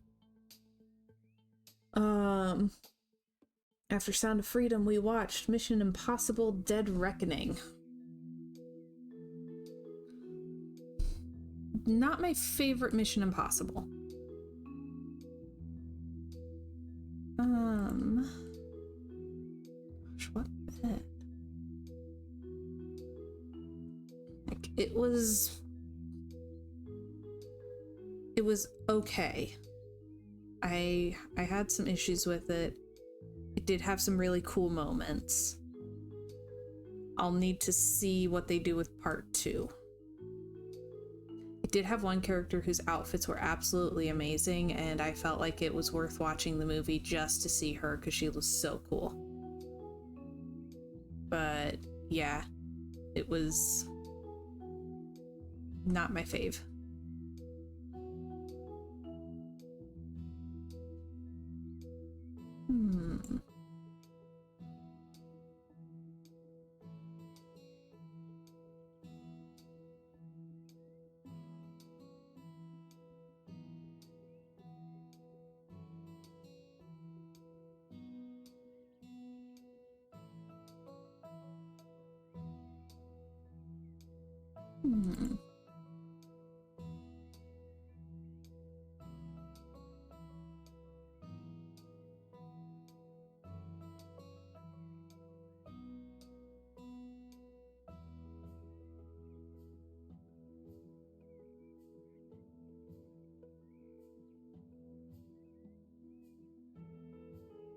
Something like this.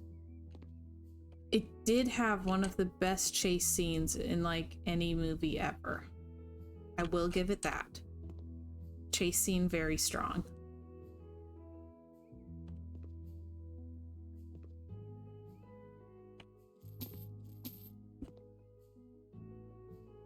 Get rid of all those.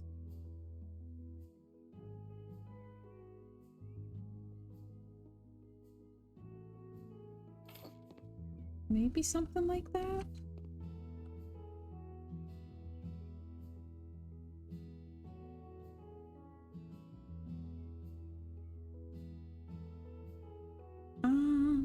Yeah, it had a few really good sequences where like the cinematography and the stunt coordination and all that were working very well together. But I just wasn't as engaged. Yes, agreed. Luke says if they knock the next one out of the park, it could retroactively improve my opinion. Part of the problem with two-parters. Yes. I'm withholding judgment, mostly, on part 1 until part 2 comes out.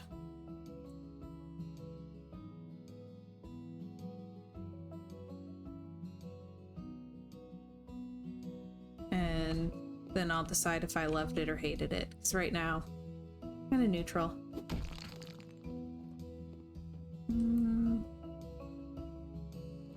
Me. Me. Bedroom's just so tiny. It's so teeny tiny small.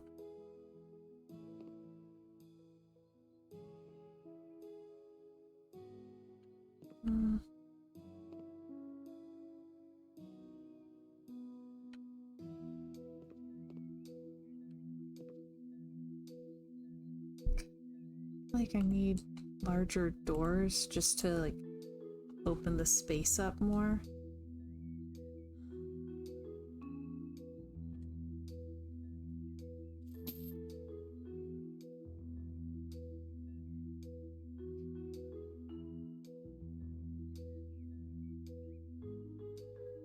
Can I do something more like this?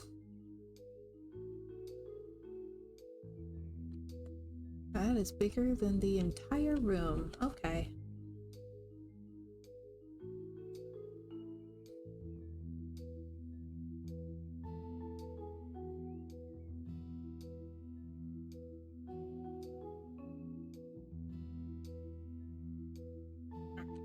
I want like a tall window or a tall door and also some tall windows. So yeah, Mission Impossible. I don't know. I'm withholding judgment until the next one comes out. And then we'll see. Okay. And then we had like a long dry spell of not going to the movies. And finally went back to see The Shift. The Shift is the one where we watched 2 different movies. I swear we watched 2 different movies. I went to see a movie, Luke went to see a movie. They were not the same movie.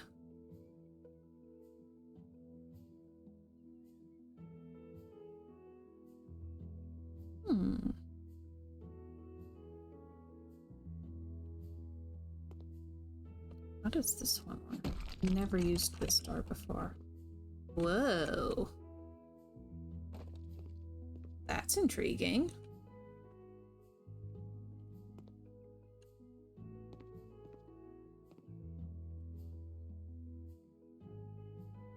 And is there a window that is 275 by 50? Don't think there is. They're all 100. Yeah. Sad. That's kind of cool though.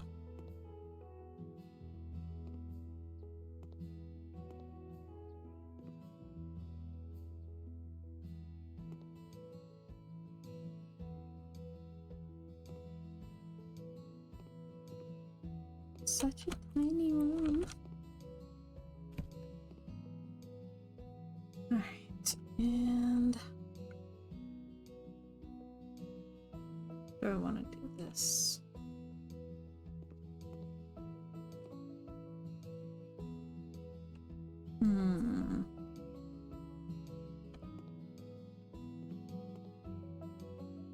Probably just gonna be white. Or bring the gray back in. Like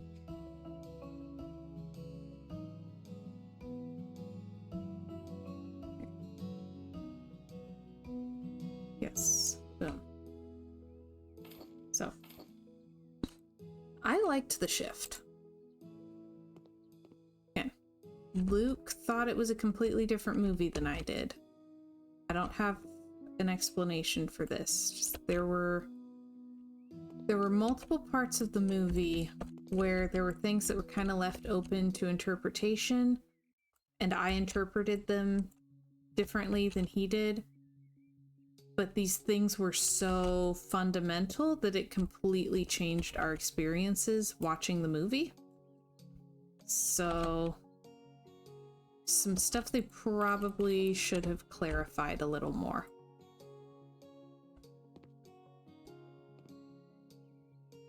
There is one scene that I could not interpret as good. There's a scene, it's the main character meeting his wife for the first time, and it's kind of physically painful because, like, we're supposed to believe these people are getting married when, like, no one in real life is that awkward. Like, not people who get married. It was painful to watch. It had Birdemic vibes. And then after that, the movie was fine. It was just that one scene. It was just, oof. Somebody at some point during the filming should have said, hey, are we sure that real people talk like this? Because the answer is no.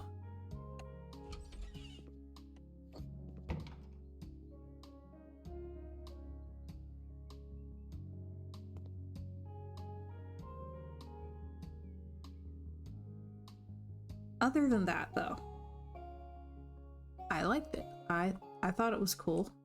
It's like a dystopian spec fic inspired by the Book of Job.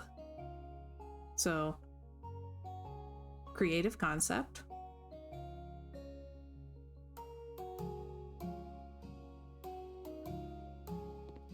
Maybe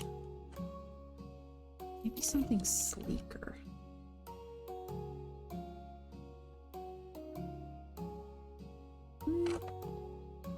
Or I just feel like this carpet would work well in one of these spaces. The living room. Something a little more funky.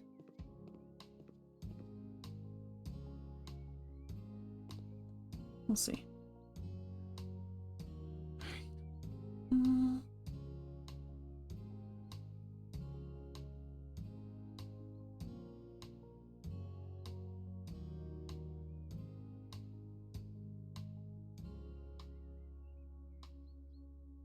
Yeah, I would like to see more movies in the Christian spec fic category. So, yeah, I thought the concept was really neat. Let's see what other beds I have. There's something that might work better. Like, I love the canopy, but I just don't think there's actually room for a canopy.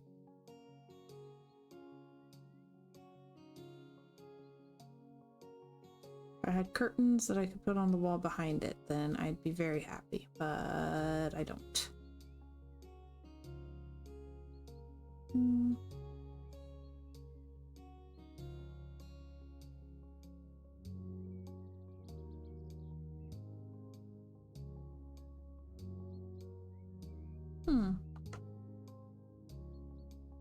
Well, this might actually work.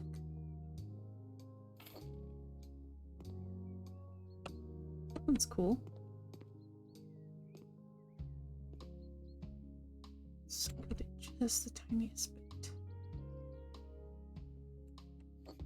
Okay. Yeah. I like that. I think that works. Over here, I really want to put a vanity of some kind.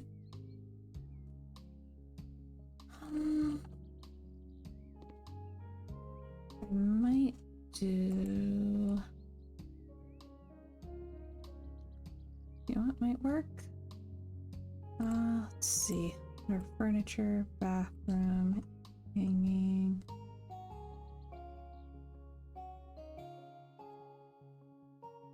Smelly. Perfect fit. Boom. Then I just need a seat and a mirror. I was thinking about... Let's see if I actually like it in practice. But I was thinking about maybe this mirror.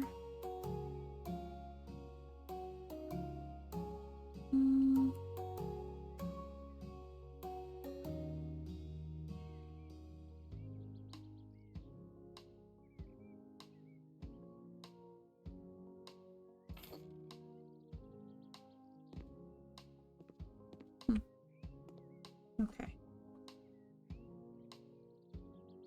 Then really need some sort of like a stool, a poof, an ottoman, something to sit on. All right.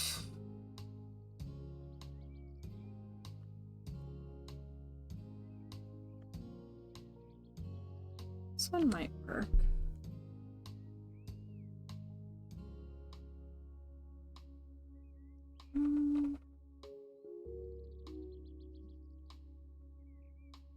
Ooh. This one kind of goes with the bed.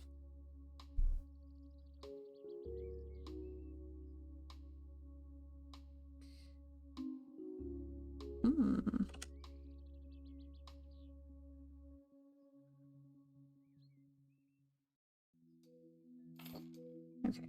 Then move these things down a little bit.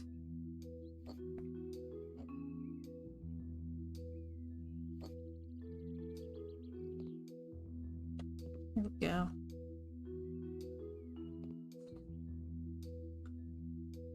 So yeah, the shift was one of the ones that felt a little more low budget. Like, we watched a lot of movies that were lower budget but didn't feel lower budget. The shift kind of felt lower budget.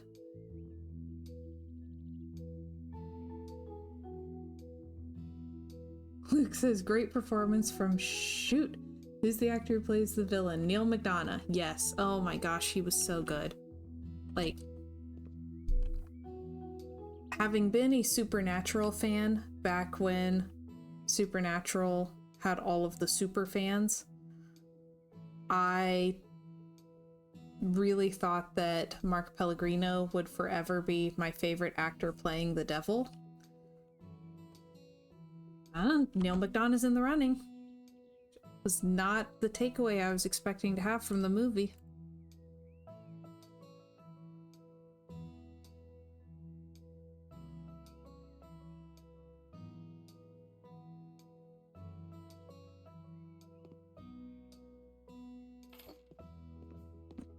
That was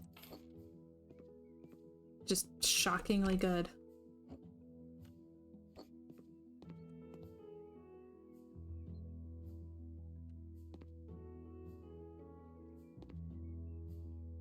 I want like a little chair of some kind.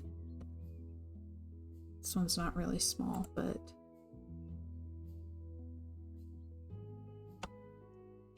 it'll work. Okay. It's a tight fit, but it is the look I'm wanting. Yeah, Mark Pellegrino is amazing. Mark Pellegrino is absolutely amazing, but Neil McDonough's Devil? Oh, whoops. Oh dear, Benjamin took an accidental nap. Do you feel better? Yeah. As brilliant as Mark Pellegrino is, I would agree, Luke, Neil McDonough might actually play a better Devil.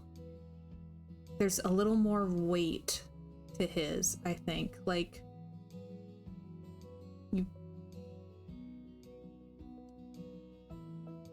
you can feel a little more desperation to him, I think. It was really cool.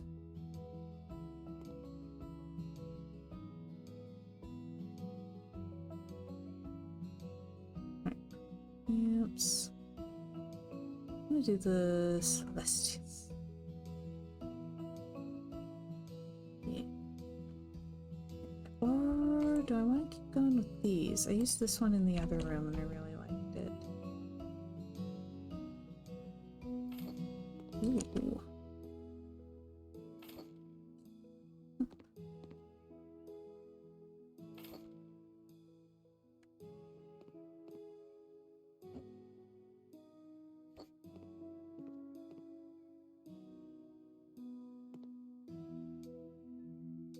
And I'm a big Mark Pellegrino fan, so it takes a lot for me to say that someone might have been a more chilling, engaging Devil.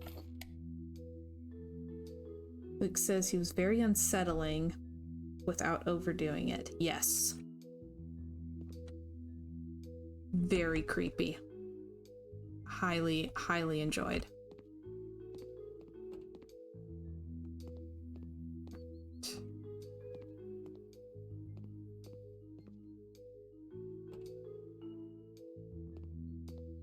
Which I hadn't seen a lot of Neil McDonough shows before. I'd seen him in Tin Man, and Tin Man is, you know, Tin Man. So I really wasn't sure what to expect from him in that role. But wow. Yikes. That was really good. That was creepy good. Approve.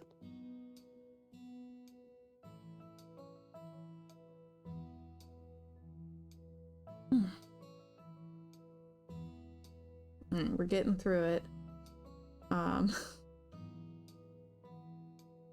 It wasn't in theaters, but we did watch Lady Ballers. It was funny, but not as good as I'd hoped it would be. We'll go with that. They could have made it a lot more accessible than they did.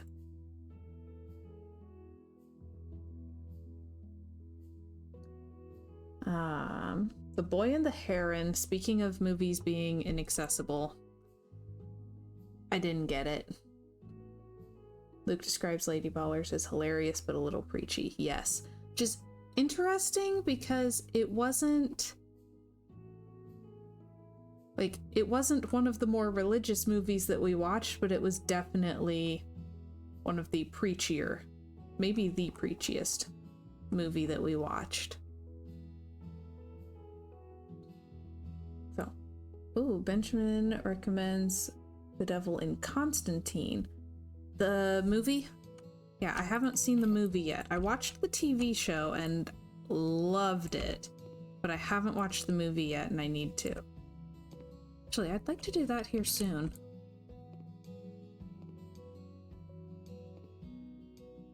Actually, so yeah, movie is mid, but Stormare is awesome. Okay.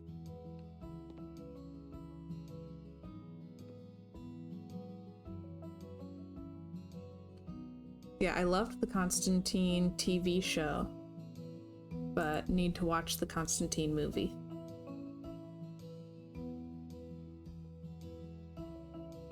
Just because I liked the TV show so much, I want to see what the differences are. TV show had fantastic cinematography.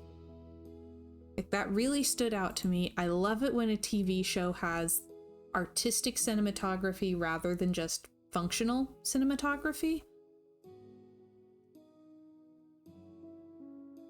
Like, this is so random, but Criminal Minds TV show. There's just a handful of episodes that are directed by Matthew Gray Gubler, who played Spencer Reed on the show. And he's an INFP. He has such an artistic style. And so watching Criminal Minds, most of the episodes, they've got, people who do a lot of directing and TV and work on all the different shows, and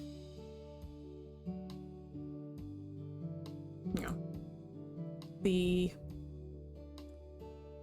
cinematography is functional.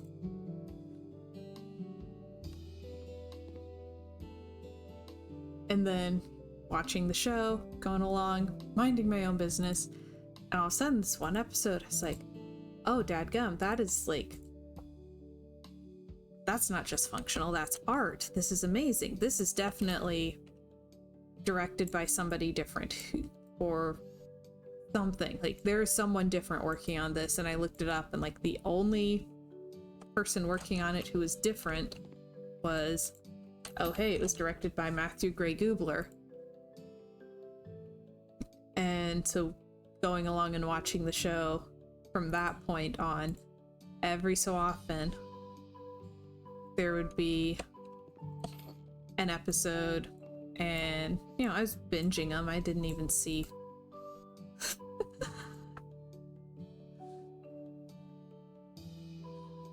like the names, but I'd look up and there would be like just a really beautiful shot of something and be like, oh, I bet Matthew Gray Gubler directed this one, and I'd look it up, and yes, he did.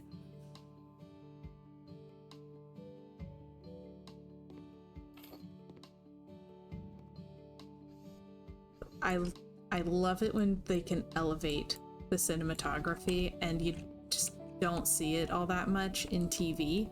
And I can understand why, because it's so fast. Like, the production is so fast. But when they make that effort, I really appreciate it. We're gonna need like some kind of fancy sectional or something in here, I think.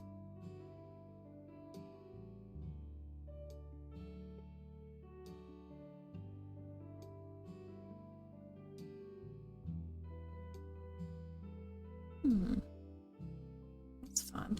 Very pretty.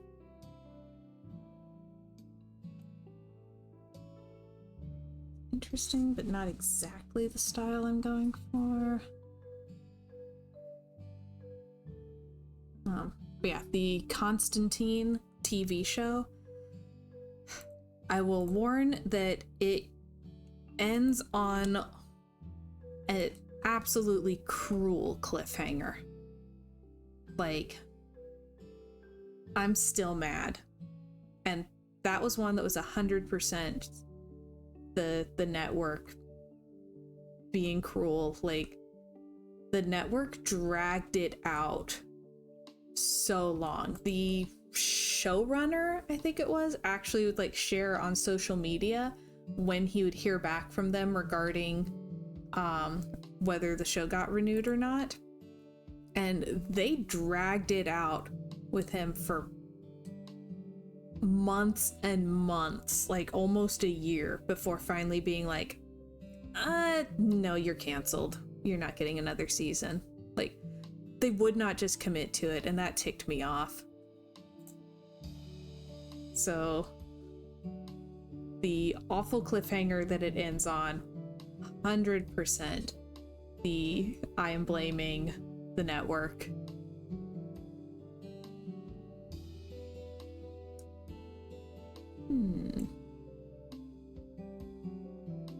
That's interesting. Yeah.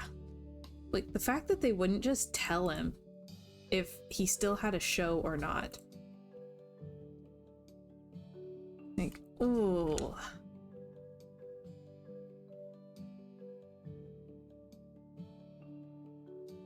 Yeah, it takes me off.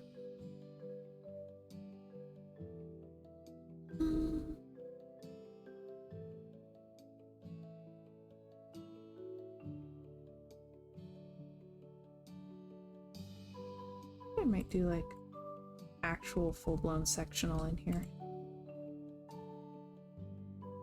Let's do the gray.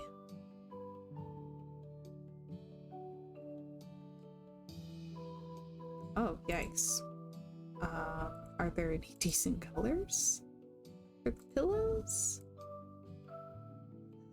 Floral shoots, but then everything's the same color.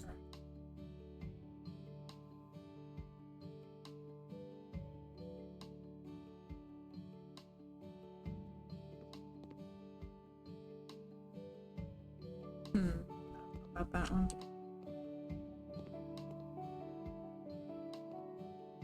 Also, I probably need lights. That might be helpful. I'm just playing in the dark.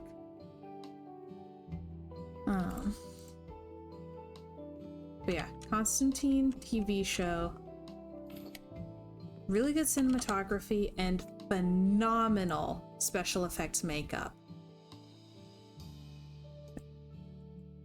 Wow, that was great special effects makeup. The monsters look so good. Very gross. The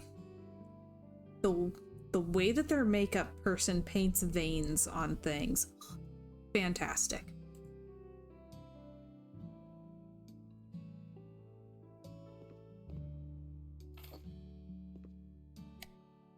Oh, that's bright. There is this episode. The set design, like set decorating, was also just stunning. There is an episode where they find a tree that is growing like a flesh fruit. Like the fruit has human skin.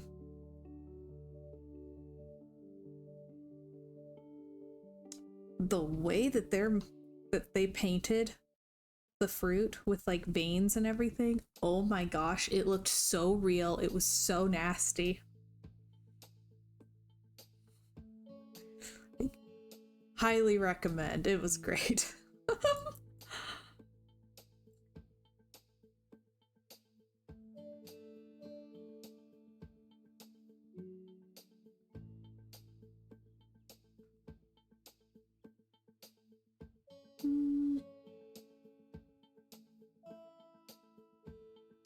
Okay, I don't know. Yeah. Like,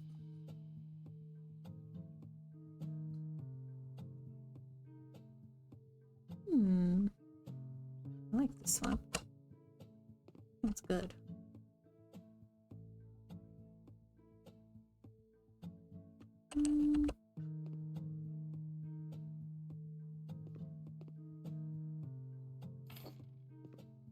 There.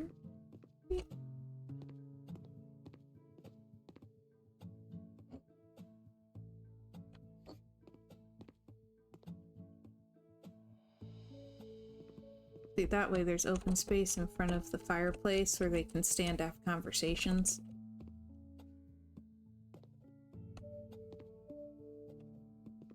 Makes it easier to get the camera angles.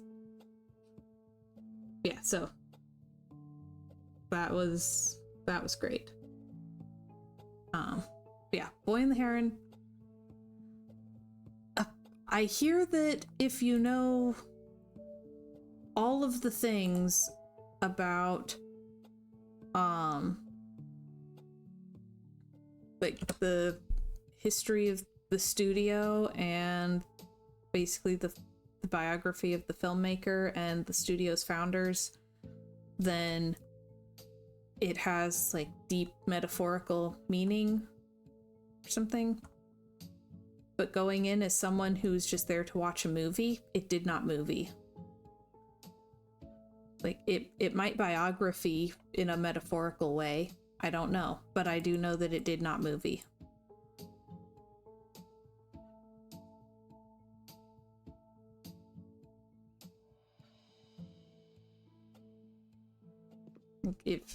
If you need to know that much stuff outside the movie to be able to watch the movie, then it does not movie.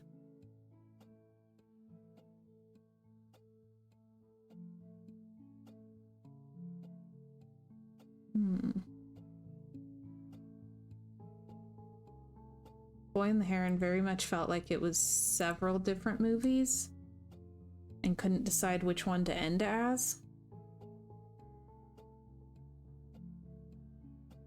Yes, Luke says the first 2/3 were very compelling, which made the latter third very frustrating since it doesn't match and feels like it's finishing a different film. And that is exactly the problem. Yes. Like, it was very odd.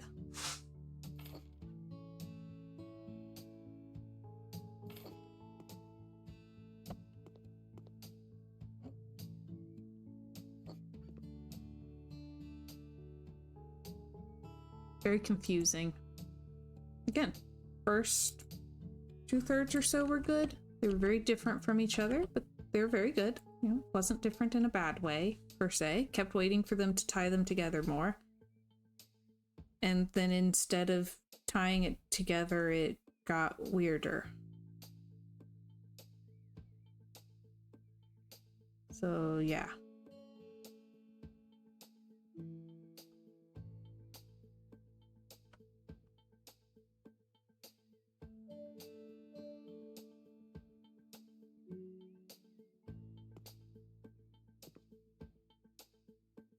So, kind of in the same way that, like, Lady Ballers is really only accessible to Daily Wire superfans. I kind of feel like The Boy and the Heron is only accessible to Studio Ghibli superfans.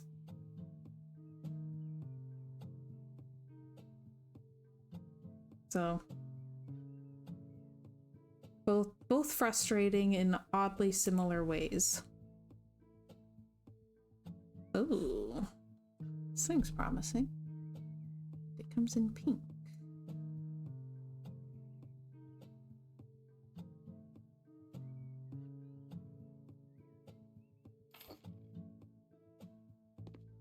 Just monotone. Luke says, I'm withholding full judgment until I see the Japanese subversion, but I don't know if that will help enough. Yes. Yeah, that's about the size of it now, isn't it? It was odd. Like, even the animation style kind of changed there toward the end, and I was just very confused. I felt lost. The movie expected more from me than I could give it. Luke liked the beefy parakeets. I found the beefy parakeets off-putting. Especially since, like, it hadn't seemed like a beefy parakeet movie, and then suddenly there were beefy parakeets.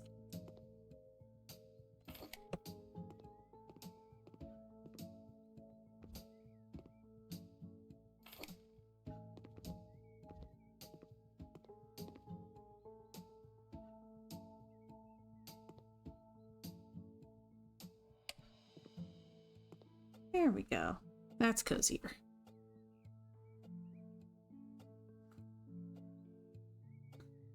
Yeah, I had not been expecting beefy parakeets. I was not prepared.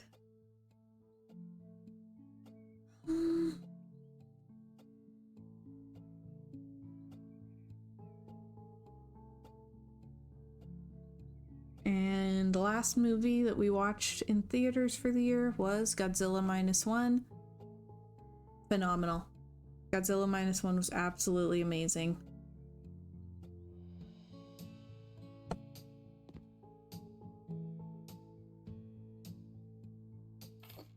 I cannot praise the movie highly enough. I would love to see more movies that are like it on so many levels.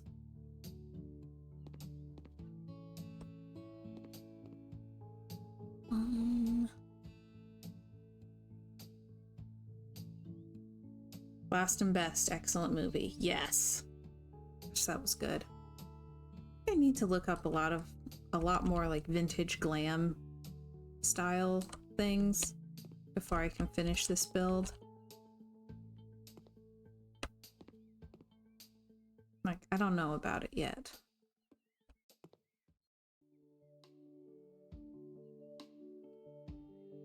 Probably need to give up on that rug.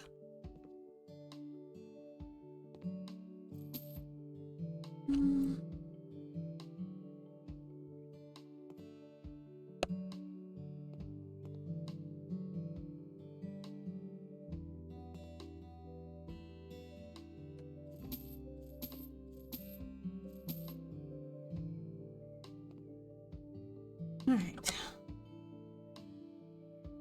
Luke says, nice to finish on a high note. I feel like we dodged most of the stinkers. There were a lot of them. Yeah.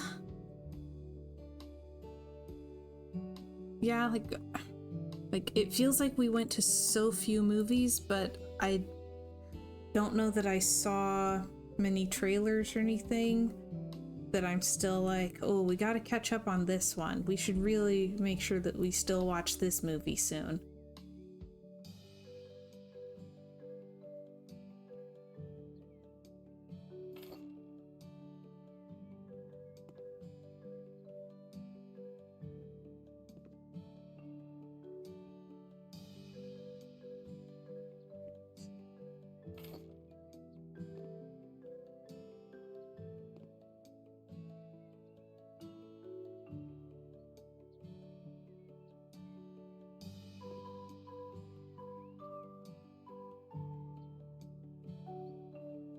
True, we did hear good things about RRR.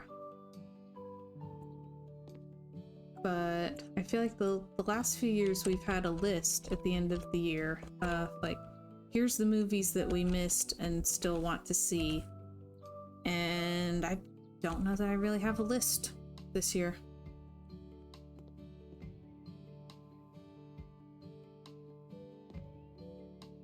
I still have some from the last year's list to catch up on, but not a lot of additions.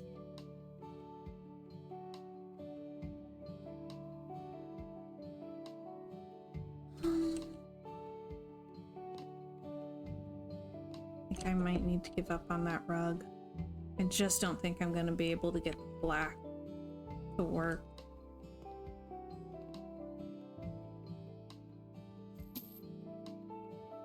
So, decorations for zip. Oh, it was soap poisoning. Yeah, this one will do better. Just need to make space somehow.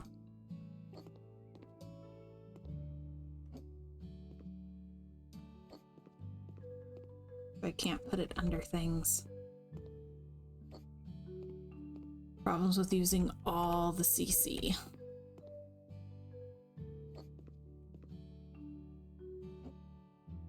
Yep, still really want to watch The Northman.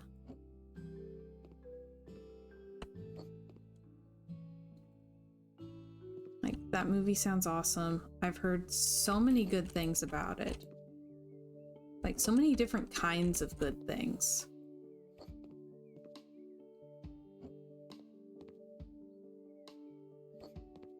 I do feel like watching it will make me want to play a barbarian in D&D. But I'm okay with that.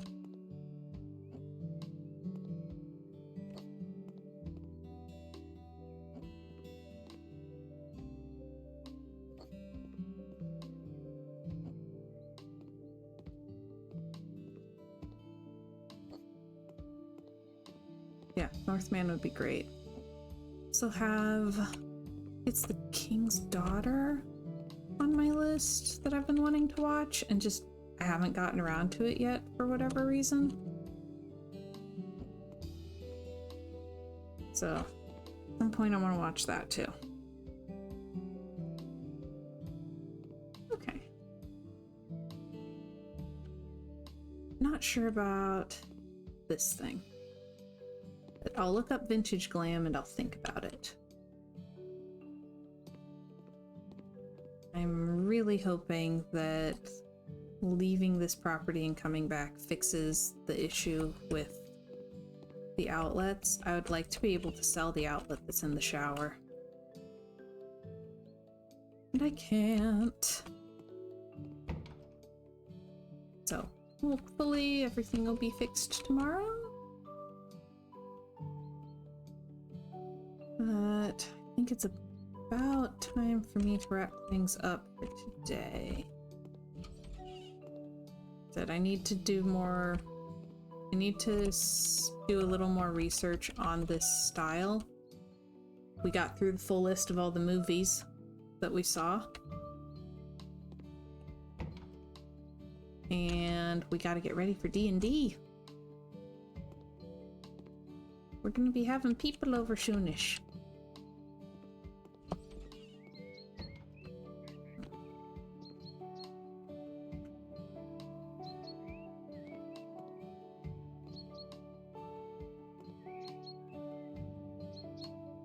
Got rid of a lot of windows on this house.